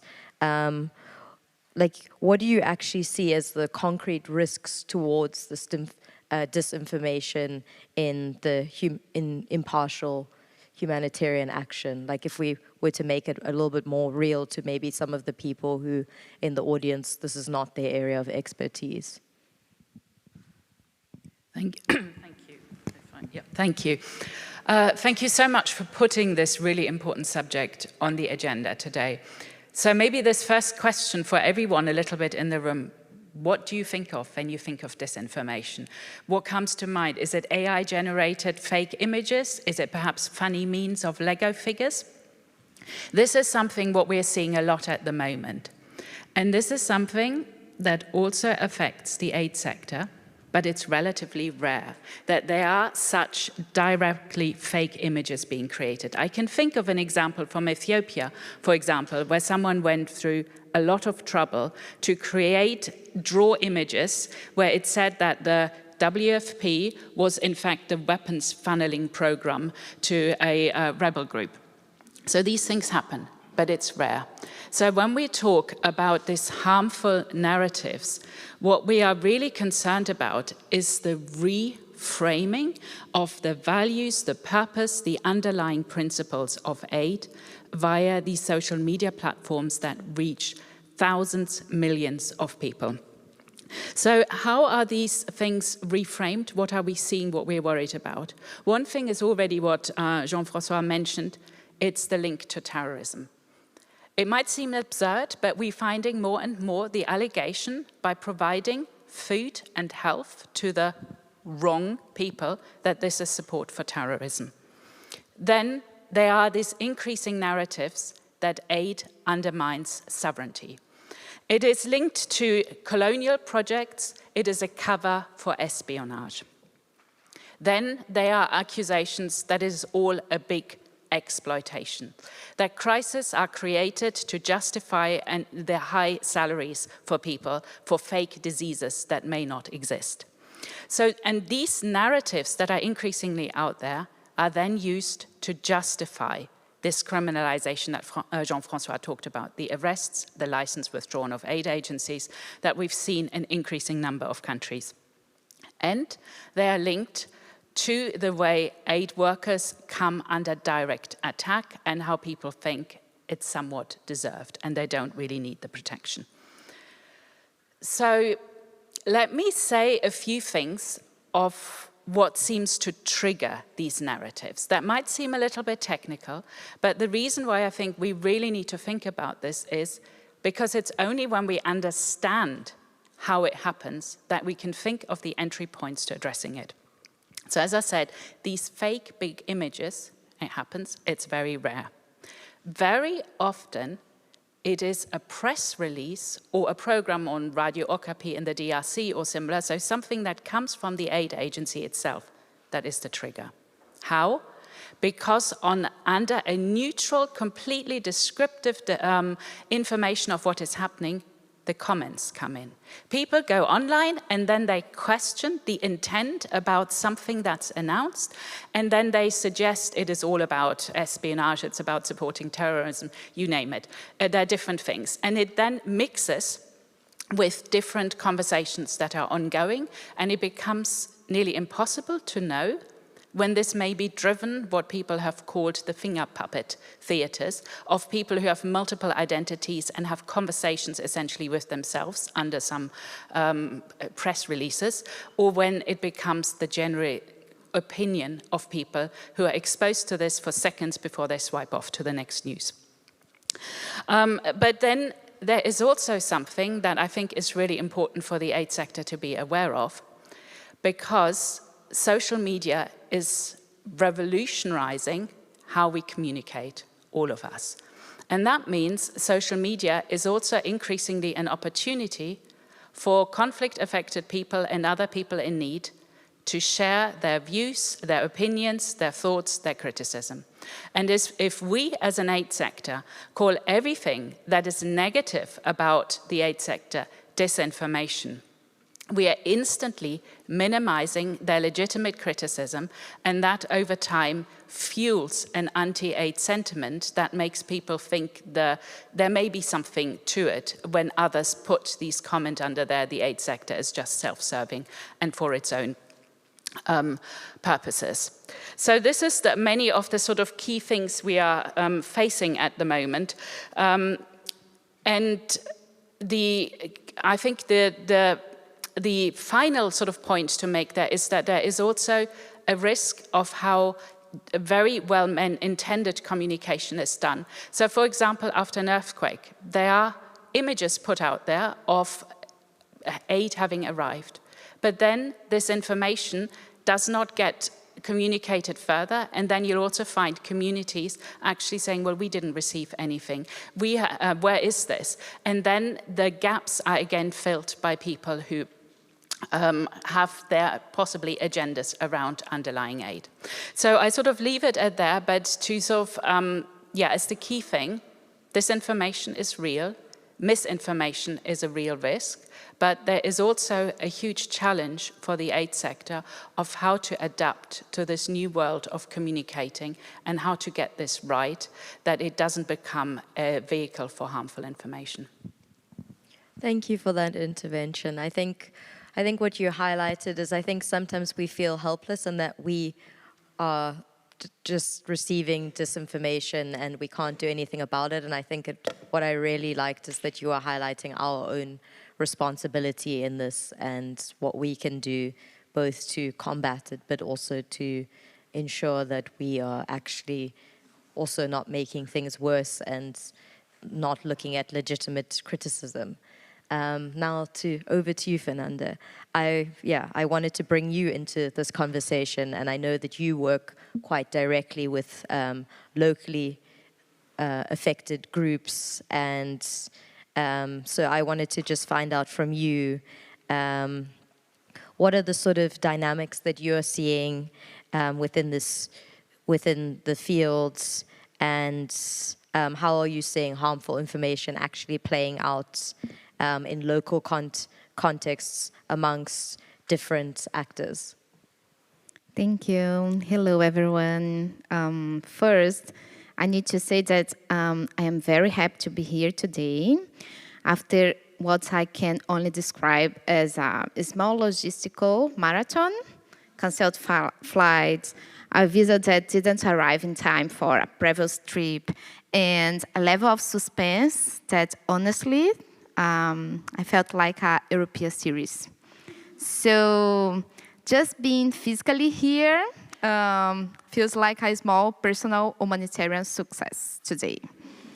I would like to warmly thank Marianne, Dirk, and Axel for making this possible and for creating space for dialogue between communities that don't always have enough opportunity to exchange. For us at Fundação Multitudes, it is very important to deepen dialogue with the humanitarian field because dynamics around civic space and information environmentals are directly shaping the conditions in which humanitarian and rights-based action can take place. My reflections today draw on two main components of work from Fundação Multitudes. First one is our recent contribution to the Inter-American Court of Human Rights on the right to democracy and enabling conditions, including civic space and digital environments.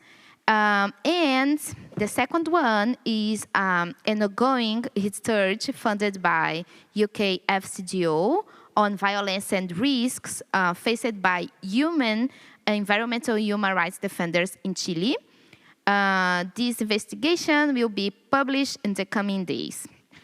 So, across this process that I mentioned, this contribution, this research, I think we have one key insight stands out. As our colleagues mentioned, disinformation and harmful information are not just communication challenges. They are increasingly shaping who is perceived as legitimate, who is considered credible, and who is allowed to act in the public sphere. Across different countries in Latin America, we see recurring narratives where civil society actors are described as politically motivated, ideological, or even acting against national interests. These narratives are not new, you know, but digital infrastructures have significantly amplified their speed, their reach, and their ability to generate offline consequences. In our research with women environmental defenders, violence rarely appears in isolated forms. Instead, it tends to manifest simultaneously across social, institutional, territorial, and digital dimensions. These layers reinforce each other over time. I separated 3 main risks for locally rooted actors that we are realizing the last years. The first one is the reputational delegitimization. Reputational attacks increasingly function as political tools. Organizations are framed as anti-development, foreign agents, actors with hidden agendas. This leads to erosion of public trust, difficulties in building legitimacy and acceptance at the community level. The second one, it is, we often observe as a sequence. We start with stigmatizing narratives, and after that, it's followed by institutional consequences. This can include restrictive regulations, as Francois mentioned, administrative barriers, and increased scrutiny. As we highlight in our submission to the court, restrictions on civic space often operate through combined legal, institutional, and discursive mechanisms. In the case of environmental defenders, they reported for us online harassment, defamation, coordinated smear campaigns, and these affect directly public credibility, personal safety, psychological well-being, and in this research, more than 50% of the human rights defenders in Chile experienced psychological violence. A large majority expressed concern about physical safety for themselves and their families. We have here a structural asymmetry. These dynamics disproportionately affect actors closest to affected communities. At the same time, these actors often having fewer institutional resources and less capacity to respond strategically. This creates a critical asymmetry. Thus, most essential for locally grounded responses are also the most exposed and least supported. So we have a broader implication. Harmful information environments contribute to gradual erosion of civic trust. And civic trust, as you know, is essential for community acceptance, access, safe operation of civil society actors. In this sense, the digital information environment is now part of the broader risk landscape affecting civic space and principled action. Thank you so much for highlighting so many different examples and way in which this trend is just becoming quite alarming. I think we're going to change the beat a bit and try to be a bit more hopeful and look at how we can address these challenges. And so, Jean-Francois, how is your organization adapting to these challenges, and what would you recommend that others do to try and combat this horrible trend of like the criminalization of impartial aid and also the spread of harmful information? Yes, thank you for the question. In Médecins du Monde, we try to adapt the way we work, of course, in this environment. And our responsibility is to follow with 2 aspects. Of course, first of all, is to protect our team. This is the thing which is very important. Protect our team, and in the same way, try to ensure that people in need continue to receive, of course, care, while making sure that we are still able to denounce violation of right. And first, we invest in legal and contextual analysis. But we now need to pair in with systematic monitoring of harmful information. In several contexts, including the occupied Palestinian territory, harmful narrative have portrayed humanitarian organizations as partisan or as a threat to national security. When, from my side, I talk about this context in French media, some people say that I'm working for the Hamas, and this is very complicated to explain that we work for humanitarian right. This narrative often precede or accompany restrictive measures such as the registration, designation of administrative sanction. You know that we are waiting for a result regarding the risk we have to be expelled from Israel and Gaza and West Bank today with something like 60 NGO. We clearly see that with the Israeli authority, it's more and more difficult.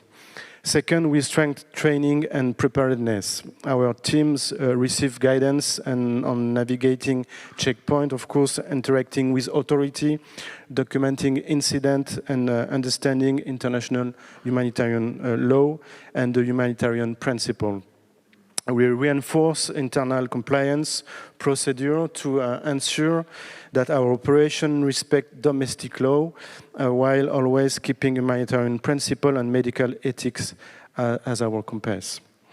Third, we continue to prioritize dialogue and transparency, as we already do, of course. We engage with national authority, de facto authority, and local administration to explain our mandate and the legal basis for impartial humanitarian action, as we already do. We rely on the language of UNSCR 2730, which condemns the criminalization and arbitrary detention of humanitarian personnel, and on the commitment made in the Declaration of the Protection of Humanitarian Personnel.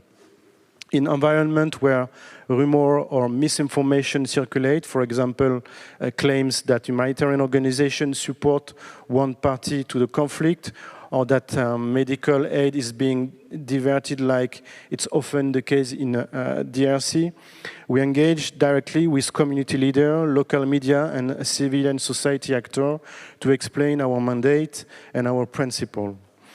Fourth, we rely on collective action. Through the OPS Consortium and NGO coordination platform, we share information, identify patterns, develop tools to push back against harmful narratives.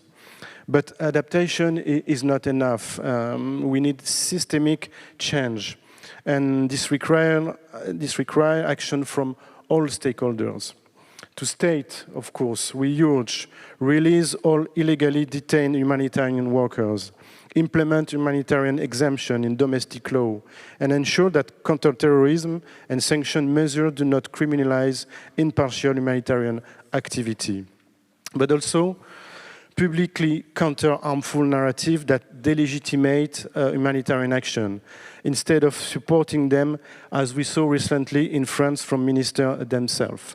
Just remind that in France, our Minister of Foreign Affairs, he attacked Mrs. Albanese by using misinformation, which is completely incredible. The Ministry also of Europe, Mr. Haddad, asked for a survey to see if the money we use in Palestine was not used by Hamas. You know, it contributes to create delegitimation. Is really strictly close to the speech of Israeli authority, and this is not acceptable for us. We also, of course, need a state to do more in terms of accountability for perpetrator of attack, and we have to fight against impunity, and this is something which is very important to remind that impunity is not good for our work.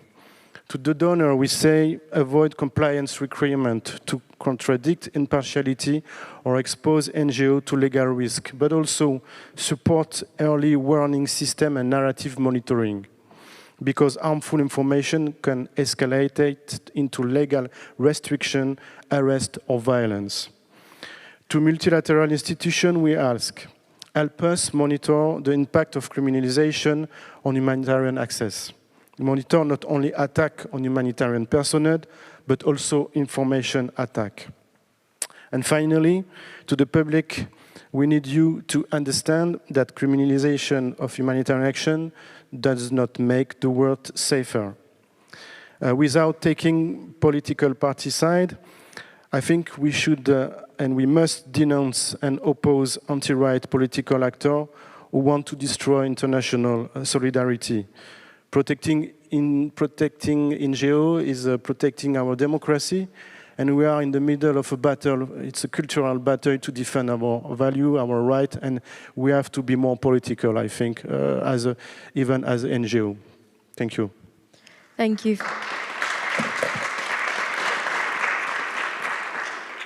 Yeah, thank you for that. I think it was really great that you sort of concretely highlighted all the different actors and how everyone should be more accountable.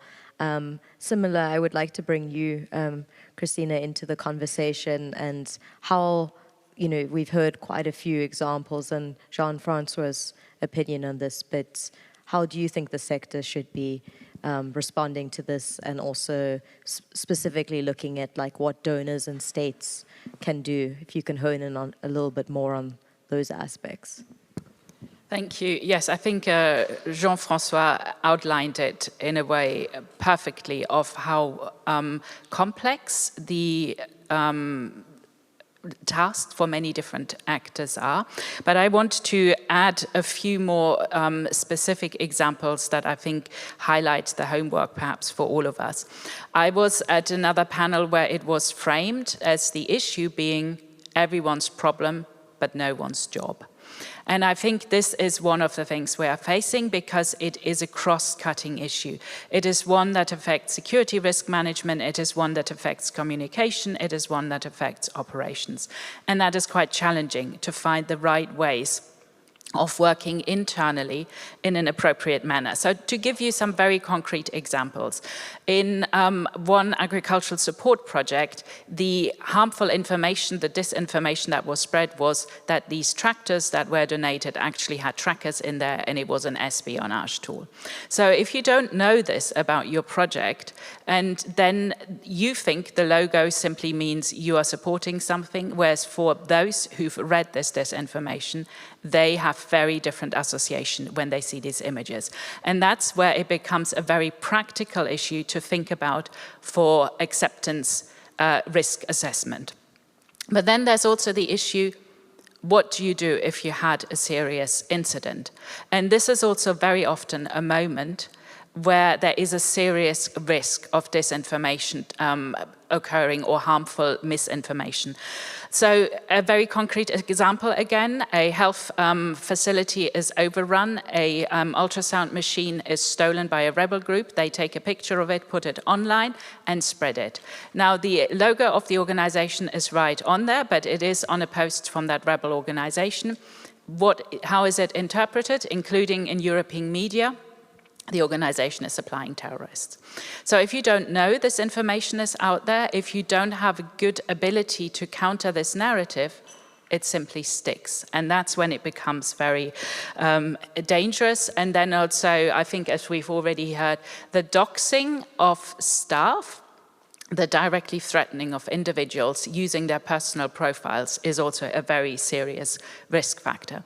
So these are just some of these sort of very, very concrete tasks, which in my view underline just how much more there needs to be collaboration within organizations between doing assessments and communicating on these things and knowing how to communicate. So for the communication part, I think there's some really important lessons we all need to kind of integrate into how we think about it, because now communication is borderless. In the past, there could be communication for the donor in a humanitarian diplomacy for the donor countries who might donate for certain things and the affected communities. Today, one repost and your framing that is meant to collect money for a good cause is seen in an affected community that may interpret the way an image or phrasing is used in a very different way, and that can quickly turn into harmful information as well. So I think there are a lot of challenges.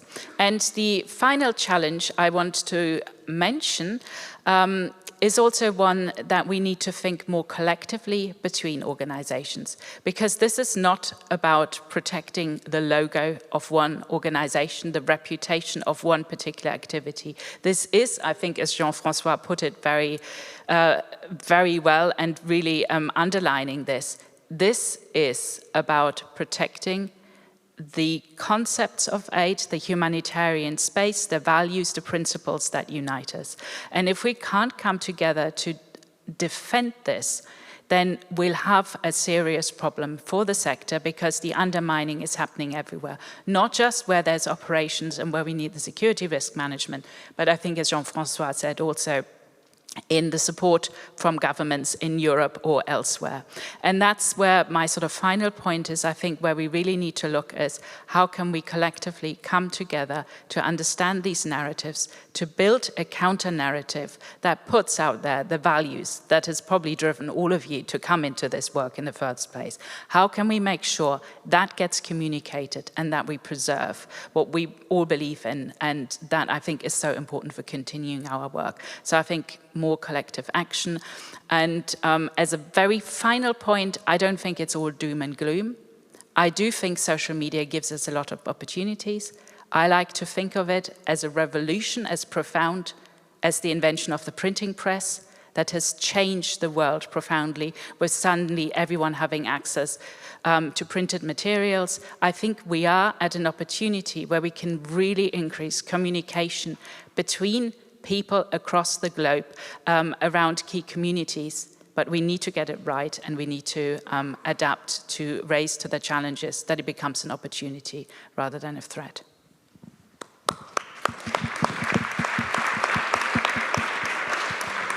Yeah, thank you so much for that intervention. And when you were sort of thinking about local strategies, I want to bring Fernanda into this conversation, because you work a lot on the ground, on the local level. So I would really, of course, lots of different groups are doing things, but I think also it's important to acknowledge the power and that local groups are not passive, and that they are also leading the struggle to combat disinformation and harmful information. So I would really like to bring you into this conversation, and to just what can different stakeholders do to help support locally led strategies, and what are promising trends that you've noticed to go against this harmful narrative that's been developing.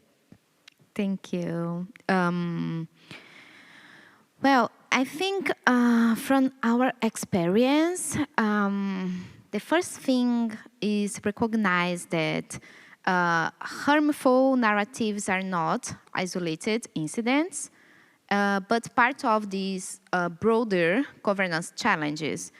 And when we talk about countries in Latin America, for example, it's not possible to wait for only regulation of platforms, for example, or regulation of AI. We don't have this power that other regions has, as in the case of Europe, for example.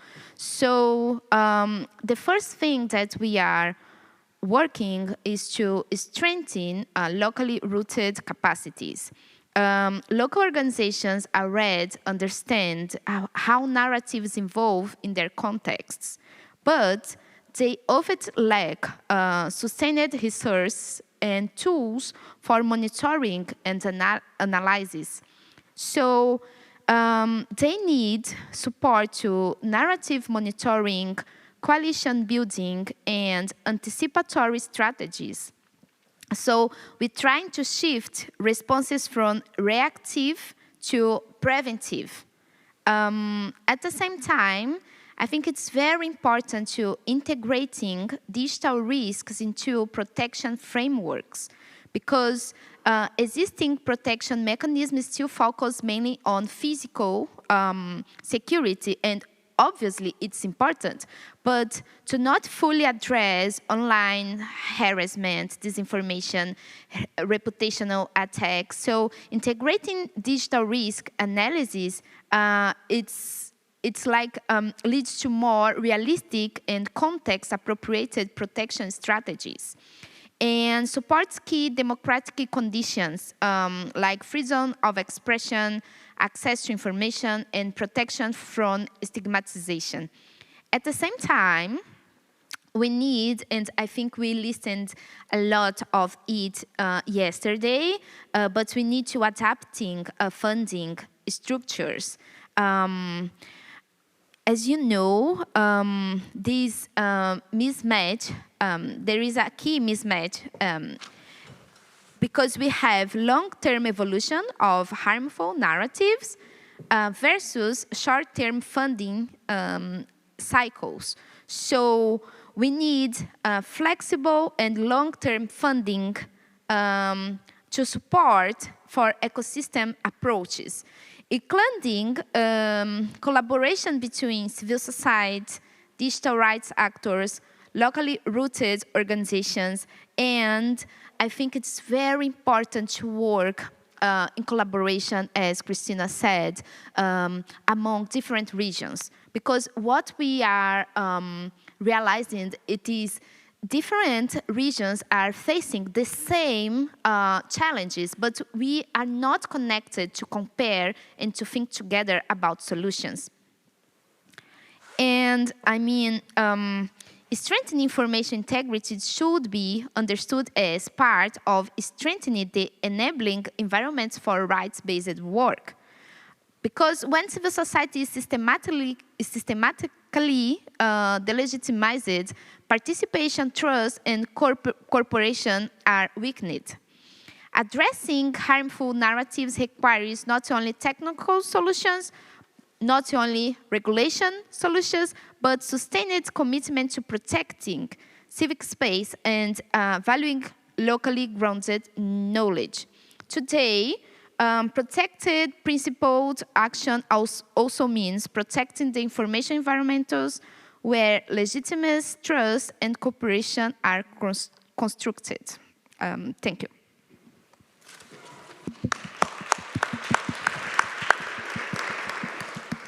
Thank you for that. And we haven't forgot about you online, Katrin. So, I mean, what was perfect is Fernanda was speaking a lot about the donor, what donors can do. So perhaps it's great for you to bring in the donor perspective. What do you see as the way forward? I mean, we've heard that what people really want is long-term commitments and also bringing in the local knowledge. Yeah, what are you seeing as the key challenges and the way forward?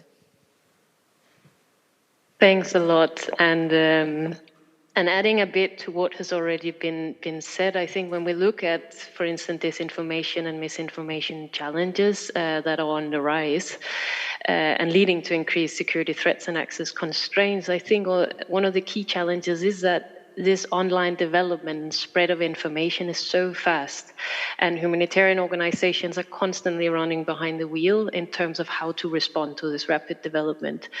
And additionally, with these threats rising online, it also creates an uncertainty and an anonymization as to where the threat is coming from, which establishes an even more challenging work environment for aid workers, which is complex in itself. And I think, as also both Christina and Fernanda were mentioning, collaboration and collective efforts are key in the way forward. No organization can challenge or can face these challenges alone.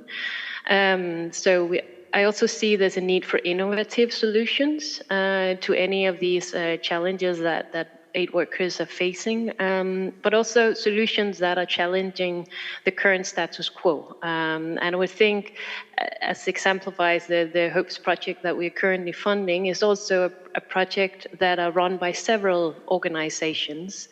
So it also supports this collective response.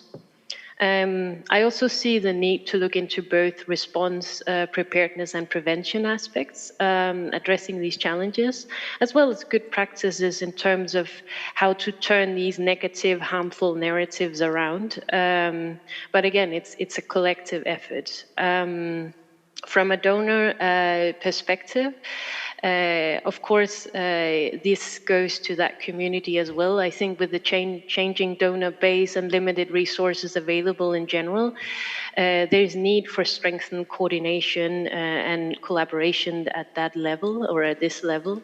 We have already seen strengthened efforts, especially throughout the last year, which has led to enhanced collaboration and also transparency in priorities, and also to try and avoid duplicating efforts. And these efforts need to be continued. I think from DG ECHO's side, as a donor, enhancing the protection of humanitarian personnel will remain a key priority, and we will continue to support prevention measures, operational support, and also care for victims. And in this regard, like compliance and respect for IHL and humanitarian principles continue to be key. And we will also continue to push for advocacy for IHL and reinforce the application of humanitarian principles via our work on the resolution, but also by promoting a common understanding of these principles and how these need to be translated into actions on the ground. So to summarize all of this, DG ECHO will continue to support and advocate for the protection of humanitarian personnel, and we also stand ready to back up our humanitarian partners facing these new and very fast developing challenges. Thank you. Great.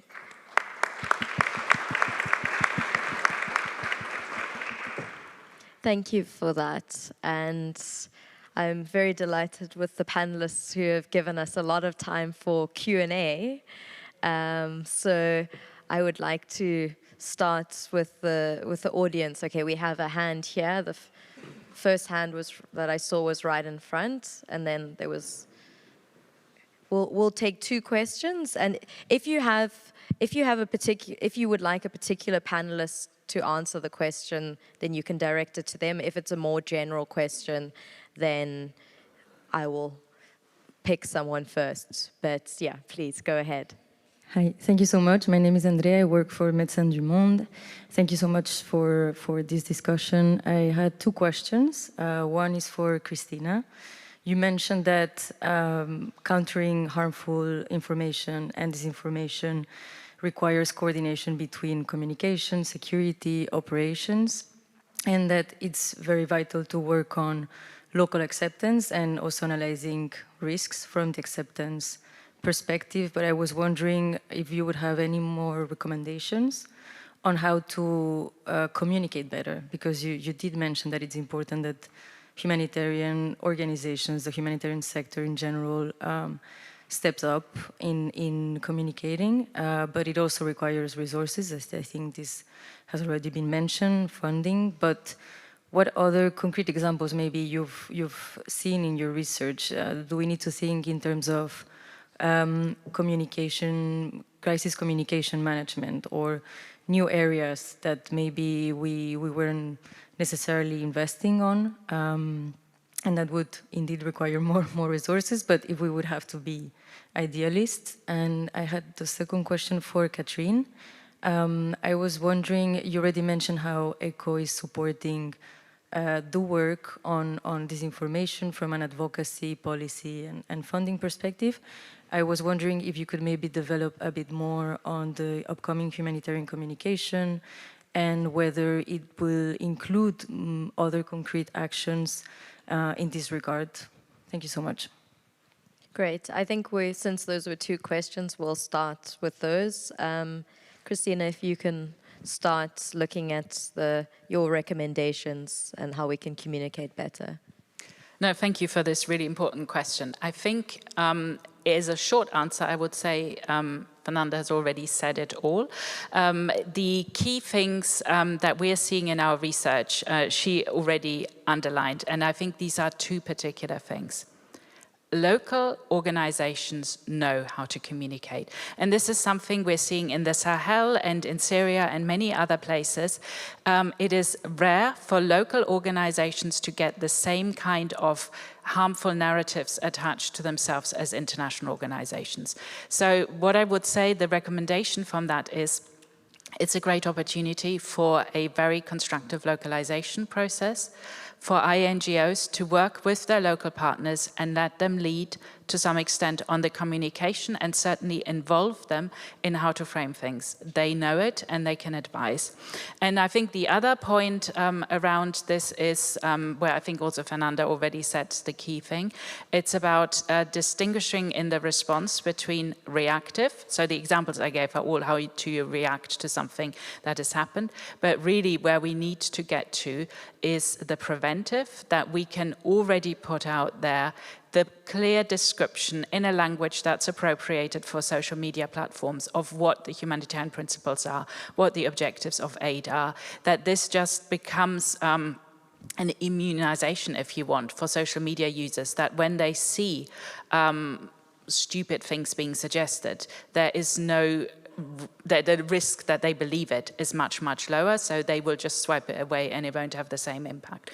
And then I think the last point in terms of what is really needed is also a better collaboration with local media, because very often we find that the local journalists have a very poor understanding of what the humanitarian principles are. There's distrust between aid agencies and local journalists, and as a result, there are also no amplifiers of what the humanitarian intention really is. And that could be another really good way of working towards, by just having advocates, not in a PR sense, but in a sense that they just understand and can better explain, to make populations more resistant to misleading information. Great, thank you so much for that. And I mean, yeah, Katrin, if you can also just maybe also respond to what we've just heard from Christina, but also bring up more concretely what is ECHO doing and what can you continue to do? Yes, thanks a lot for the question. As I previously mentioned, from our side, our work in terms both of policy work, advocacy and funding, it all needs to go hand in hand. And the same goes for our upcoming humanitarian communication, which hopefully will be launched before summer. And there's a big step in terms of enhancing the protection of humanitarian personnel in contrast to our last communication from 2021. Of course, at this stage, I cannot go in more detail of that, but as I mentioned, it continues to be a priority, and these aspects will also be addressed within our upcoming communication. So thank you. Great, thank you for that. We'll now go to another question. There were quite a few hands.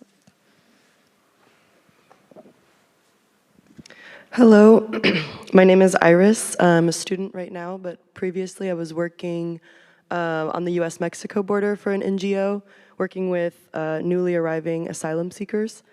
And I was on kind of the receiving end of one of these campaigns with my face associated with it on Twitter. It had like over 2 million views. Elon Musk commented, and it was like a kind of a scary situation, I think, personally, although they didn't identify me with my full name. And it kind of was the narrative of, trafficking of asylum seekers, and, went against what our organization was actually doing. And I guess just from that perspective of having felt the fear associated with having my face in this viral post, I wonder if you have any concrete examples from your organizations of, like, when you're talking about protection of staff, what does that actually look like, or what kind of support are you able to provide to staff who are inevitably going to end up in these situations? Yeah. Thank you. Thank you for also opening up and being vulnerable. And I mean, I think we should also acknowledge that you shared something very personal, which yeah, I mean, a smear campaign against you is incredibly scary. And yeah, thanks for sharing that with us. I think, Fernanda, if I can start with you with that question, and then I'll go to you, Jean-Francois, because I think both of you work directly with aid workers and personnel. Sure. First, thank you for sharing with us. I think I have some examples that situations happened in the last years. One of them is an organization in Brazil. They started to work to communicate locally, not using social media, but they put like totems in different restaurants, bars, in the periphery of Brazil, in some cities, and they communicate by these totems. And it is interesting because the groups, the communities are very involved in trying to understand what is happening in the city, in the neighborhood, but not using social media. So it is one example as how some people are trying to communicate in different ways. We have there too a fund to support local journalists. And I think it's very important because this context of disinformation, when they arrive in our organization, we have more capacity to support our team, to try and understand what we need to do different in the next time. For example, when we start some campaign, some research in Fundação Multitudes, we close our social media, not the organization's social media, but the persons that work there, and we try to put our families outside of this focus without pictures of the children of our family, for example. So we are trying to protect in a preventive way, that the thing that I was mentioned. But we also work with capacitation of candidates, women candidates, or indigenous groups to try and understand this information structure, because as I mentioned and Christine said, they know locally what is happening.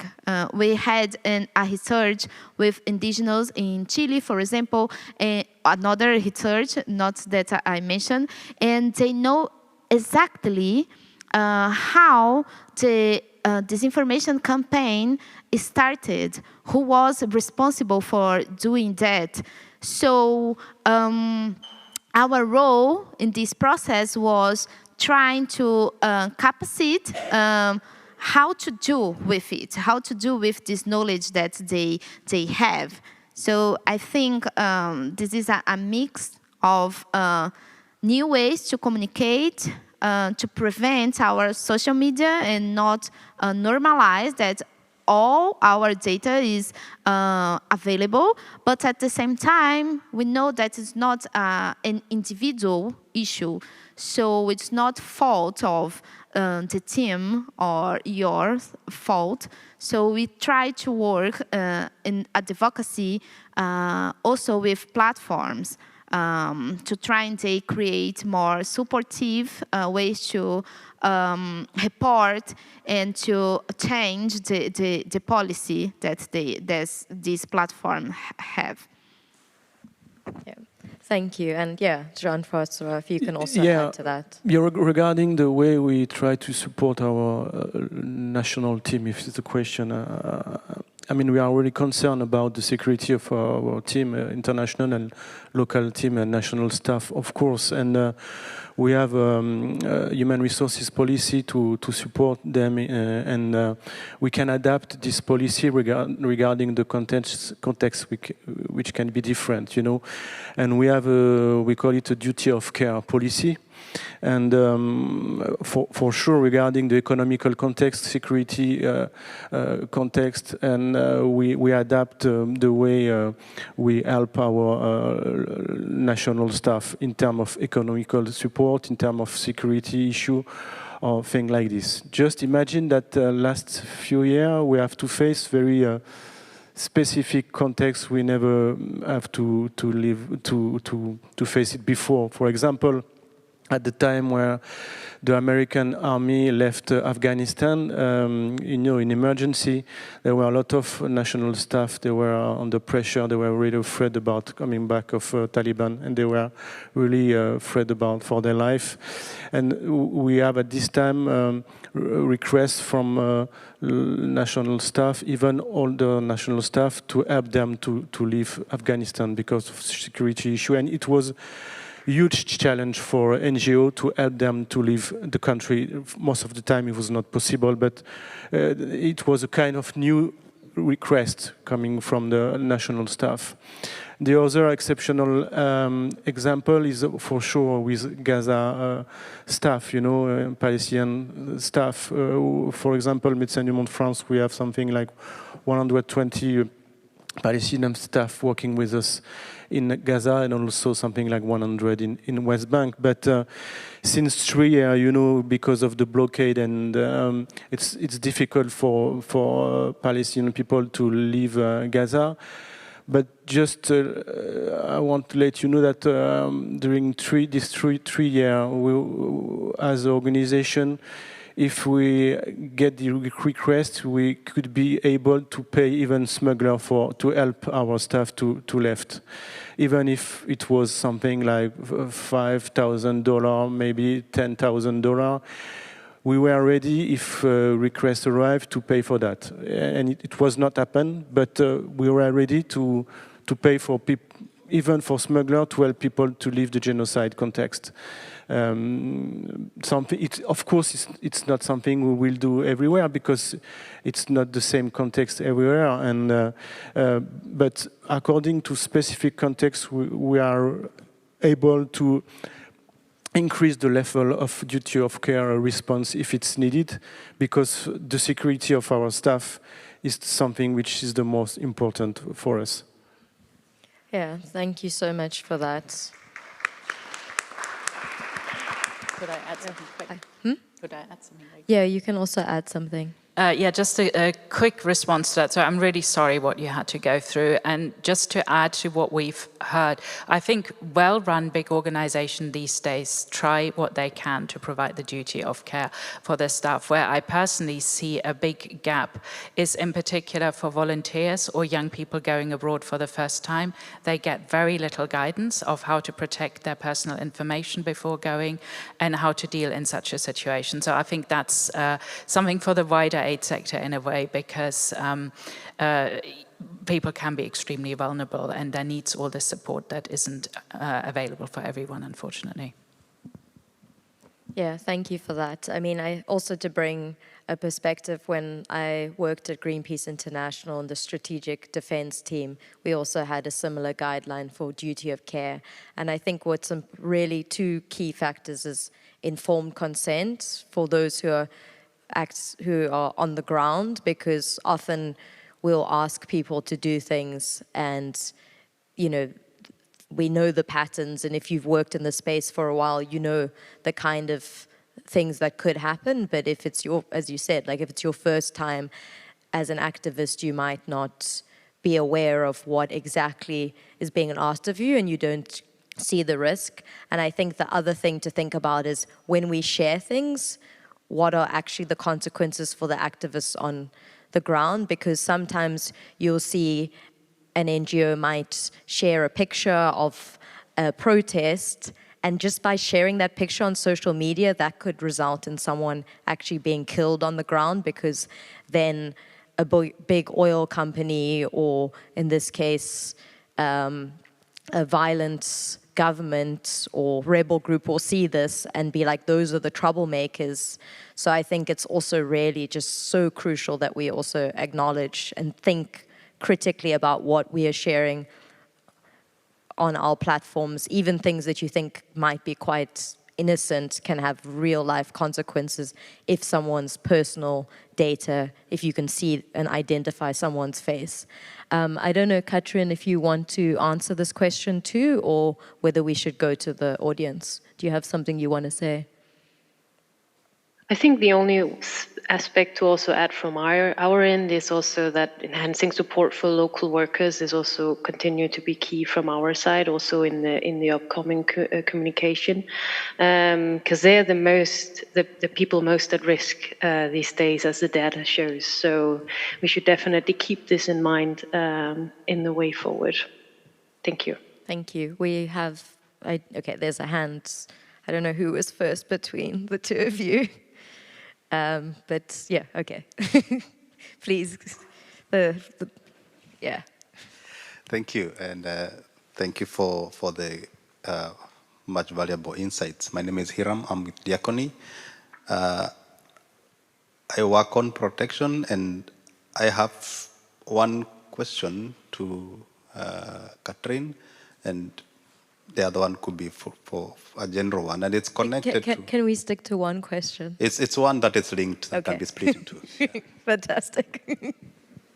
It's connected partly to what our colleague highlighted, and on the risk of disinformation, misinformation, and harmful, information dissemination, especially in situations of armed conflict, which is becoming quite, it's increasing over time. And over time, as organizations, we've much more been resorting to, social media as a tool of engagement to manage these risks. But on the last 2-3 years, the other side, those who are perpetuating this have also advanced their game. They have moved now into utilizing AI agents, bots, and on the social media platform, these bots are deployed to spread this information, consistently engage. They are not human, so the capability to even manage that becomes quite limited. And on the other side, the possibility or the capability on our side as humanitarian to deploy such technology, we most of the time catch up with tech. We are not at the front line. And it's connected to funding, for example, because that requires resources. So that's where my question to Katrin lies, on whether DG ECO is considering to have such instruments or resources that could support humanitarian organizations as a protection response or protection risk mitigation strategy to either develop or acquire. Acquiring is part of the problem because it's possibly acquiring from those who had, is contributing to the same, but developing and getting to that space as organizations, which may be seen not to be humanitarian per se, but the result is contributing significantly to a humanitarian objective. Thank you. Great. Thank you. Katrin, if you could answer that. Yes, and thanks a lot for the question. And you're really touching upon, I think, a key challenge in general is transparency on both sides. I think from ECO's side, we need to look into best practices, tools, and solutions. And that needs to come from the NGOs and UN side that are sending in proposals for us to review, let's say. And that's why a conversation as today is so key, because these are some of the messages that we need to hear as well. Because as I said earlier, the solution, and it's a collective responsibility in terms of taking the way forward. So of course we are open to any practical solutions that you see can work on the ground in terms of enhancing the protection of aid workers. We just need to receive those messages as well on our end. So thank you. Great, thank you for the answer. If we can go to the question, the hand in the middle there, and then the hand over there. Hi, I'm Shirin. I work for Freedom from Torture in the UK.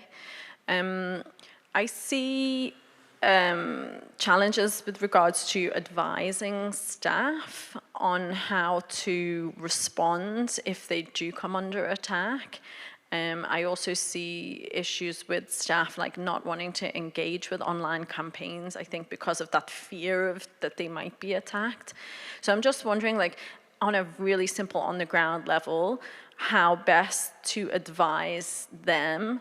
Like, should we be advising them to respond back to these attacks? It's really natural to like defend yourself, defend your reputation, or should we be suggesting no response and to allow the organization, perhaps almost a kind of digital security guard, to be employed within the organization to protect those staff and to respond on their behalf?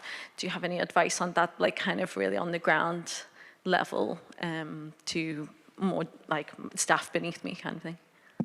Great. I think I'll ask Jean-Francois to provide an answer on what you practically, since you have this whole duty of care. Thank you for the question. You know, something which is important is to let understand to our staff that there is no individual position. When you take a position, it will have an impact for all the organization and for everybody. So it's important, according to the context where we work, to adapt our communication strategy, and most of the time to prevent a security incident. I mean, to discuss about the level where the communication should start, you know, and to protect the staff. So. Most of the time we try to, we are in the balance, you know, we want to give to the team the capacity for communication, because we don't want to centralize all the way we work, but in the same time we are obliged to impose some policy, because there is a security issue, but also there is a reputation issue for the organization. So but maybe let me just say something, other thing where I want to go also. It's very important to discuss about tools, about technical approach, and that's what we try to do together to find some solution for a concrete aspect on the field. But as we say before, and for me it's very important to say that in the other aspect of technical approach, we have to talk about political issue, which is something very important. We are facing an historical time for me today regarding the humanitarian ecosystem, which is attacked by not only authoritarianism and totalitarianism system. We don't have to wait anything from North Korea or Russia to defend the international right, and but what we face today is that even in our democracy, this value, this solidarity is attacked by some political actors who assume the fact that as a populist from right extreme, they want to kill us. They assume that, and they really want to say we cut USAID, we divide by 2 the public aid development fund, you know, even in Europe, because it's not just something like that. It's not because there is no money, it's because there is a real political point of view, assume that they want to destroy solidarity, and it's linked with ideological approach. And those populists, they assume the fact that NGO, independent NGO, they are not the kind of soft power tools to defend, you know, value as equality and also international humanitarian right. And they assume, even in our democracy, the fact that they want to destroy all the system which has been created after the Second War, just not to repeat what was the horror of the Shoah and also the Second War time. And at this time, we can observe the fact that International Justice Court is not supported even by some Occidental government. International Penal Court is not supported even by Occidental government, even by democracy system. So there is really a strong political attack against solidarity. And I think Of course, I'm president of an NGO, independent NGO, and we don't want to be on the right or on the left ideological approach. We don't want to be a political party. But we are obliged, I think, to say that we want to fight political people who want to kill us. We cannot say we want to be impartial because we are impartial and we want to keep neutrality when you have in front of you people who say that they want to kill you. It's not possible. So, of course, we will continue with OPS program and with other actors to document the reality of what's going on regarding the criminalization, the way that there are some misinformation which want to destroy us, but I assume the fact that we are in the cultural battle, and if we want to defend the way we support our value of solidarity, we have to assume the fact that we are against political actors, and for me, they are targeted, and I want to fight against them to defend democracy, solidarity, and defend the way we think the solidarity. Yeah, thank you so much for that. I think that's also a really important point, that we often are way too focused on so-called trying to be neutral, and you shouldn't be neutral when faced with massive human rights violations, with genocides. It's just not the time to be neutral. And I think something that we haven't yet really brought into this conversation enough is also corporate accountability. And with disinformation, there's also social media platforms, and big tech are also really involved in this. And we are often prioritizing profits of companies over defending and focusing on human rights. We have time for 2 more questions. There was a hand there. Can I compliment one thing? We have time for 1 more question then. It's quickly. I think one thing that I understood in the last years working with disinformation, hate speech, it is very important to consider the different architecture of these social medias.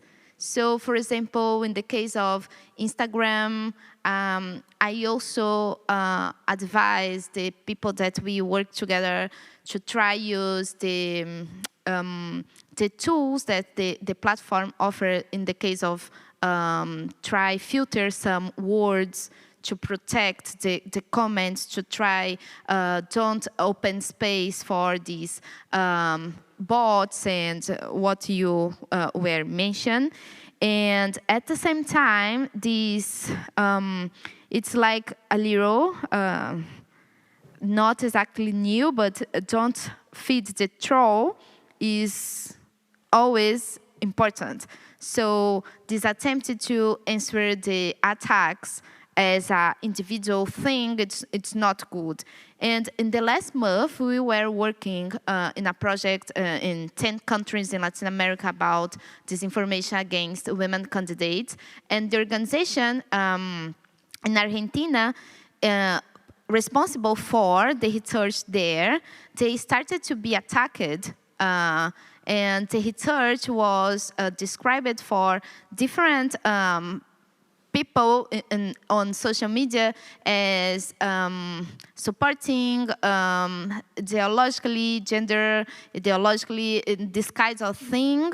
And comparing with the organization from Chile, working with the same research, it was interesting because this organization in Chile, they have all structure to prevent this kind of attacks using, for example, this architecture of different social media.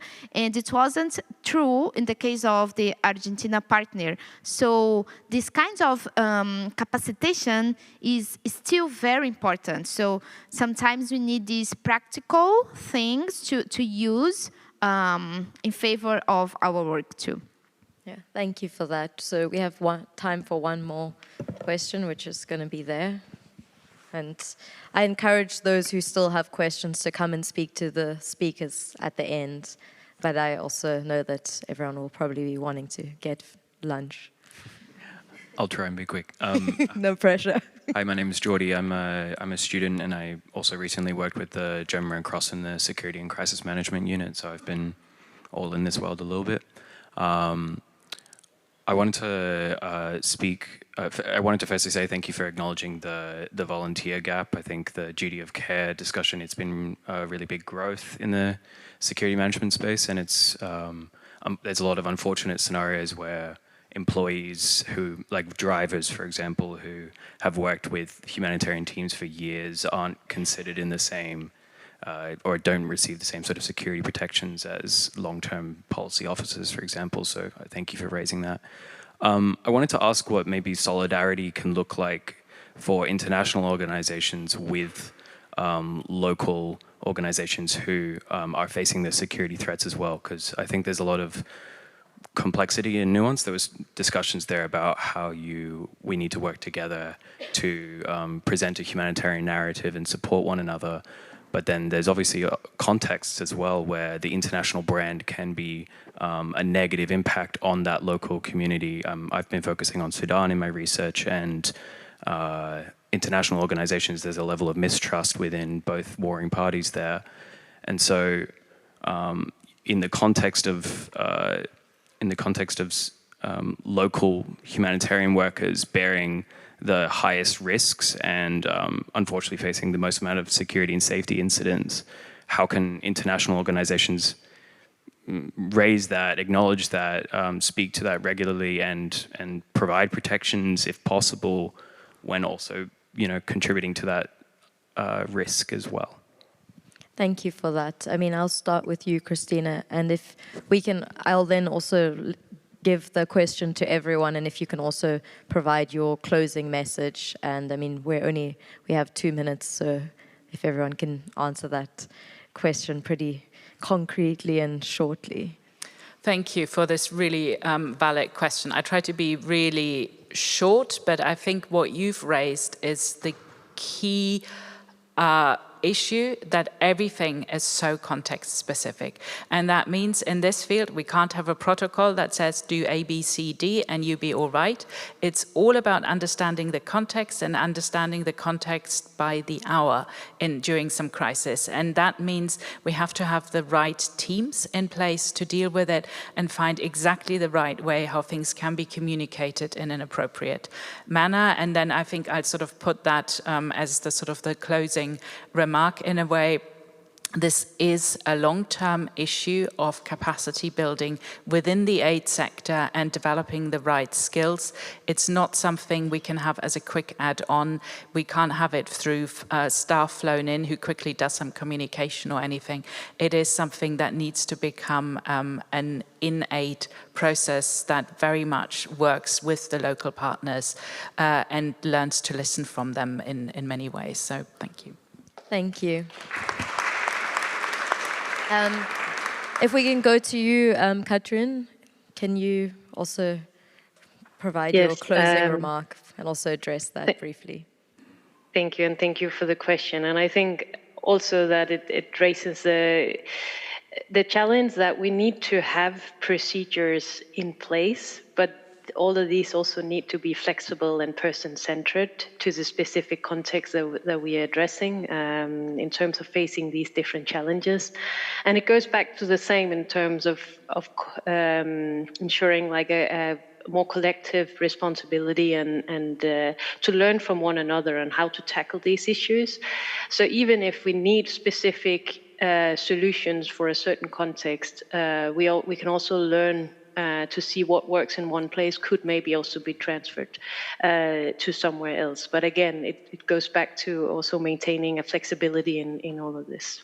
So thank you. Thank you. Fernanda?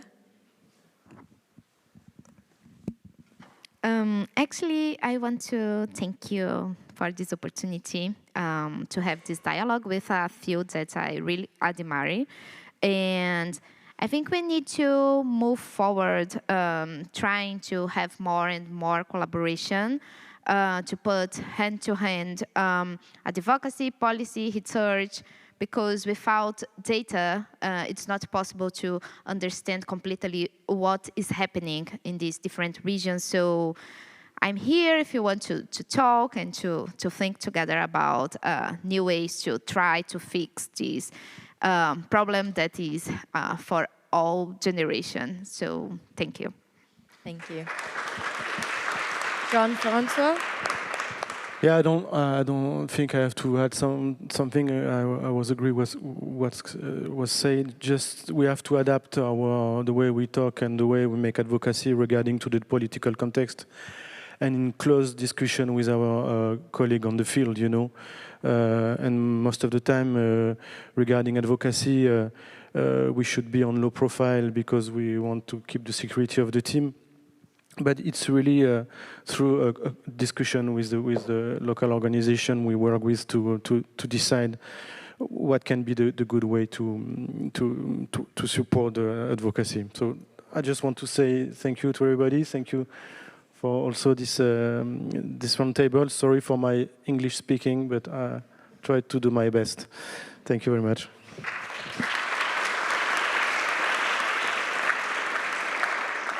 Thank you everyone for joining, and it's been a really fantastic conversation, and I really liked the diversity, the different roles that you all have within your organizations and your different organizations. I think it was really beneficial to get different perspectives, and I'm really delighted with our speakers for speaking very shortly so that we could get a lot more engagement from everyone in the audience, and thank you to all of you for asking lots of questions. I appreciate it a lot, and yeah, there are going to be a lot more interesting sessions. This is not the final session, so please attend some of the other sessions.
I don't, yeah, okay, good. Good afternoon, everyone. Welcome, and thank you for joining us this afternoon for what I'm sure we are already, it will be a disruptive conversation and a live performance, just kidding. It's gonna be it will be lively, and it will be a candid conversation on narrating humanitarianism, power, media, and the power of humanitarian narratives. I'm Annie Slemrod, Middle East editor at the New Humanitarian, although lately my own journalistic practice focuses more on participatory journalism, which is kind of probably why I'm here, which in a very, very tiny nutshell means reporting with communities rather than on them. That's a topic I'm quite passionate about, so I am honored to be joined today by three brilliant guests who have insight into how stories of people living through humanitarian crises, wars, famines, droughts are told or not, and used or not. With me are Shada Atwai, an artist from Yemen, who is now based in Edinburgh. Much of her work focuses on the war in Yemen, including displaced communities and the portrayal of women. Next to her is Jess Crombie, a researcher and scholar at the University of the Arts London. She has 2 decades of work in the aid sector, and now she works with NGOs and UN agencies on ethical storytelling, if I've got that right. And if I've got it wrong, she will tell you. And here next to me is Dr. Alan Janji, who is an advocate and campaigns manager for the UK's Asylum Matters. Just a quick note, we have almost an hour and a half. I will try to save, if there's interest, time for questions at the end. But hopefully, I'm encouraging everyone to talk to each other, so if you can save those questions, that's cool, and we will try to get to them. Alan, I am going to start with you because you are sitting next to me. You have a unique perspective, having gone through the UK asylum system and now sort of working in the aid world.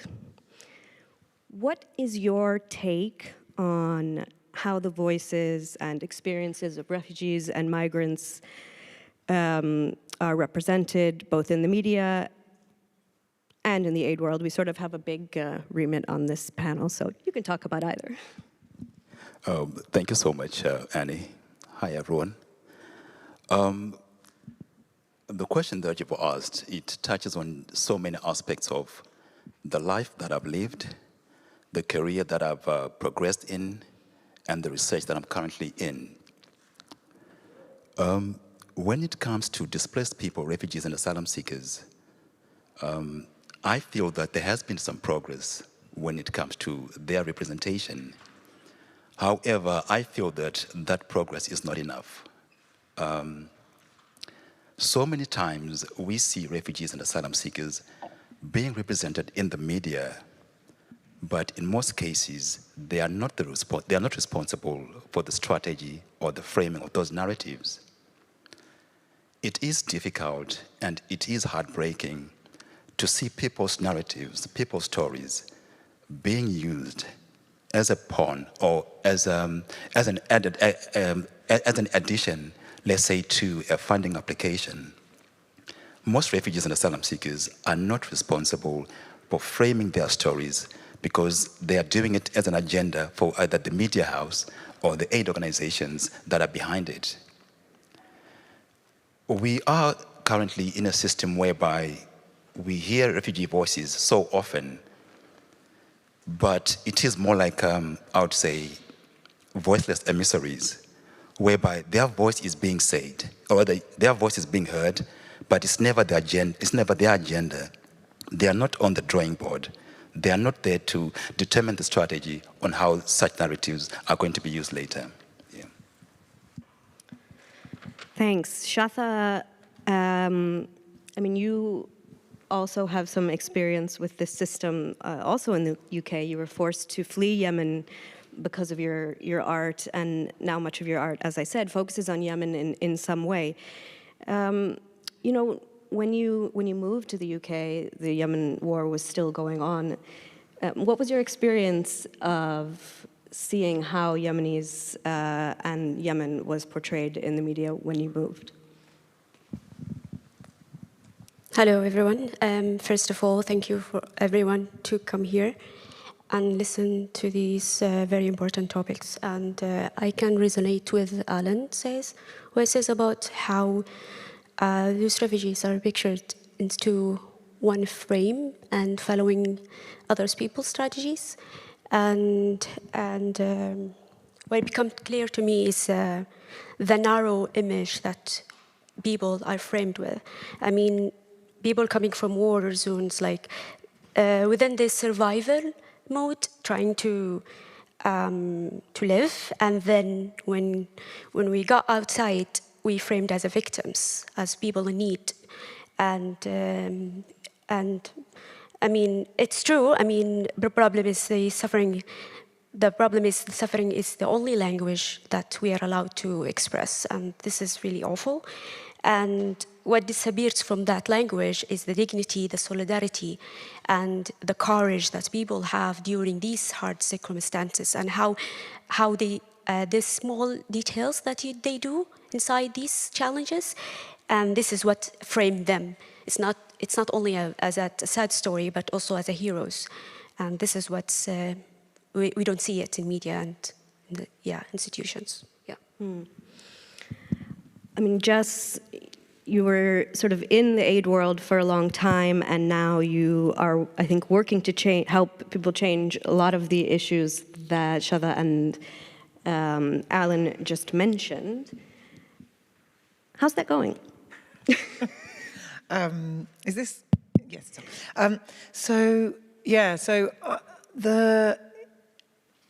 The work that I have been doing is actually I spent 20 years traveling around the world talking to people who were experiencing something that meant a humanitarian agency was there supporting them. And the people I was talking to told me the things that I needed to hear in order to report back to the humanitarian agency and donors. But what they also said repeatedly was, I would like to be more in control of my narrative in exactly the same way that you two have expressed and we've talked about. And so the reason where I ended up getting into academia, because I went and did a piece of research called The People in the Pictures, where I interviewed 200 people who have featured in Save the Children's fundraising content and asked them why they shared their stories, how they found the process, and what they thought about the final way they were portrayed. And I did that because I needed to have evidence and data that the things that I was hearing were true. And it's not that people weren't convinced they were true, they just needed to see evidence and data that it definitely was true. And so when you ask me how are things going, a lot of the work I do now is to continue to provide evidence and data that change is possible and probable, and that if you shift the narrative away from holding very tightly to the control which we have as a sector, I guess I'm representing the sector here on this panel today, but that when you shift power away from it, the fear that donors and people who you're trying to influence to do something or give something, that they will not respond, does not play out.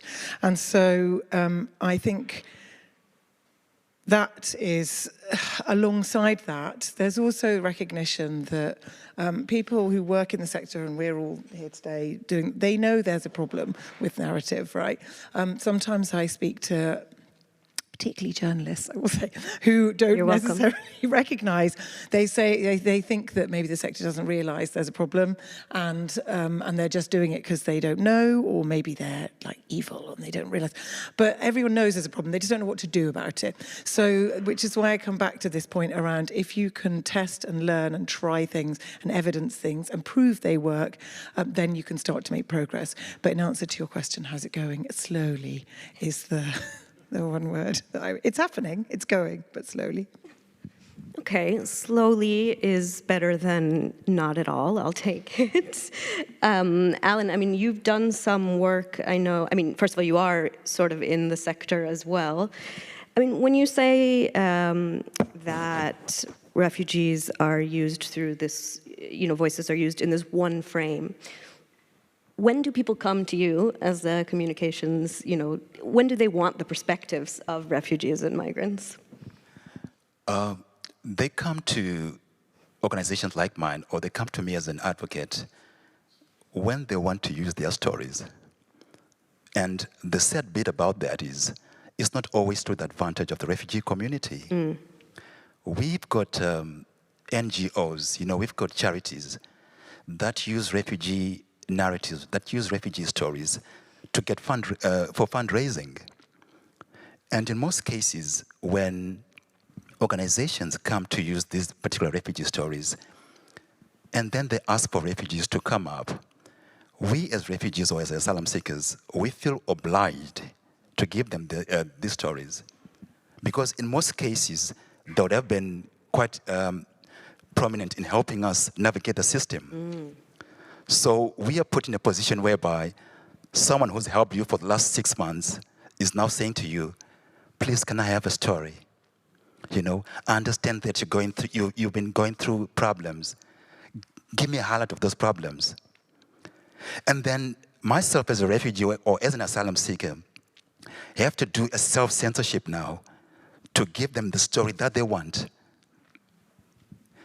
I am not in charge of that story because I hate to say this, but I have to serve a master. The person who's been helping me navigate the system, the person who's trying to help me get the legal status. So I provide that story. And these are the stories that end up creating the knowledge that is out there in the media. Because those organizations, they end up putting those stories in newsletters. They end up using those stories with the fundraising foundations. And those are the stories that the general public will end up knowing. Refugees as vulnerable. But refugee lives are more complex than that. We are not just one-level people. And it is this passion that I have for our stories to be told. Because we are just like you and me. We are your neighbors. We are your friends. Why are you treating us as if we were subhuman? Those are the questions that I have for journalists, for media outlets, If it was your daughter, your son, whose story is being used so what's the term? Extractive? Extracted. Yeah. Yeah. How would you feel? So this is where I stand when it comes to media organizations coming to refugees for stories. You have to look at the background. If that organization has been helping this particular person, and when they come to me, because they'll always say, well, you don't have to tell us if you don't want. Of course. But you know that you have to. You don't have much choice. Yeah. Shada, you're nodding your head. Do you want to comment on that? Yeah, actually, what appears in my mind, about refugees and the stories, as the question is, under what condition are they being asked to speak? And are they being heard as an authors of the meaning or only as testimonies? Or an evidence of what's happening? So this is actually big questions, yeah. Sorry, did you want to come in? Okay. When you moved to Yemen, you continued your practice as an artist. I'm just wondering if you also felt pressure to create art on a specific subject, given that you were funded originally. I don't want to mess up your funding, but as an artist at risk, does that put pressure on you to then make a specific kind of art, to focus on specific subjects? Yeah, it's a really heavy burden, even though outside, people waiting to represent to other people, represent voice, explain the pain and the sorrow. At the same time, act like you are a normal person and everything is fine, and start to be productive. And the harsh thing is when your misery start to be your story, your reality, and your stories become your labor. And this is where actually you are defined with very narrow picture about who you are, where you come from. If that's you, that's it. Yeah, I think one of the things that I've been thinking about a lot as a journalist, we tend to assume that storytelling or telling your own story can be healing. And it can be healing, but it's not actually healing for everyone all the time, especially if you have just gone through or still going through a traumatic experience. These experiences don't end just because you've left a difficult situation. So it's something that I think I don't want to speak for all of journalism, but that I think is something people are starting to reckon with. Jess, do you want to come in? Yeah, I wanted to talk about the kind of instrumentalization of stories as products, really, which is what you guys are describing being on the other side of, right? Whereas I've sat on the side where people are saying, I need stories to fulfill this particular, so the stories are the products to fulfill a particular end, and then the stories become dehumanized. It's not, and then the process becomes dehumanizing, right? And I think, and again, I don't think this happens necessarily because people are trying to do that, but I think it's a question of recognition of power. And I think a lot of the time what happens is that people are not recognizing that when you are asking someone to share their experience, it is not because they are intrinsically bound to do that, even though they kind of are. It's not because they might want to do that, but it's because, but it's because it has become instrumentalized and therefore becomes extractive. And then, Patrick, you were talking yesterday about this kind of foundational set of stories, which then becomes a narrative, which is really stuck and embedded. And I think that's the end result of this. And so the kind of structures of power which sit within the organizations, be they media or INGO, which are asking people to share their stories, I'm interested as well, as you know, in participatory and co-creation methodologies, but I don't think that's necessarily the only answer. And I also don't think that it's about, I hear a lot of talk around the idea of sharing voice and empowering people by handing themselves, or the voice for the voiceless, all this kind of stuff, which is all well-meaning and nice. But ultimately, it's about the methods of the production of narrative. Who is in control of those methods of production? Is it someone like me from the UK working in a comms department, or is it someone like you guys with experience of it, or is it a partnership? I don't know. But I think it's that recognition of the power that comes with producing stories, which is not always front of mind for people who are doing it, because that's not the KPI they've been set, or they've been asked to do, is produce a fundraising leaflet or a film or whatever, right? So yeah, that kind of recognition of the great amount of power that people have is, I don't think, talked about enough. Yeah, I think you're right. I mean, and that also speaks to that this is also about process. That yes, you like you said, someone is told to make a fundraising leaflet, and at the end they think, oh crap, I need some testimonies that are going to make this look good or make this look human, which means that no one who was necessarily a beneficiary, or if we're talking about, I would think even further back, was involved from the start of the programming, which is, I would think that this is all meant to feed into each other. Alan, I know you have done some work on sort of I hope I put this right, the role of refugee voices as used as anecdotes rather than expertise, which is what they are. Lived experience is not just an anecdote. How do you see this? Yeah, the problem with the extractive processes is that there are some refugee voices that are then ignored because they don't fit the frame that's been set. When people want a refugee story, first of all, they shouldn't come to a refugee with an agenda or with a framework that's been set already. Mm-hmm. We need to be using lived experience as a strategic intelligence when we come to these particular issues. We need to be involving refugees from the onset, from the drawing board, from the ideation process, not as an add-on at the very end or when it comes to the storytelling level. Because in most cases, refugees won't know how your story is going to be used. So this idea of involving refugees from the beginning, that's the shift that needs to take place. Refugees are people with agency. We need to have that power in their hands as well.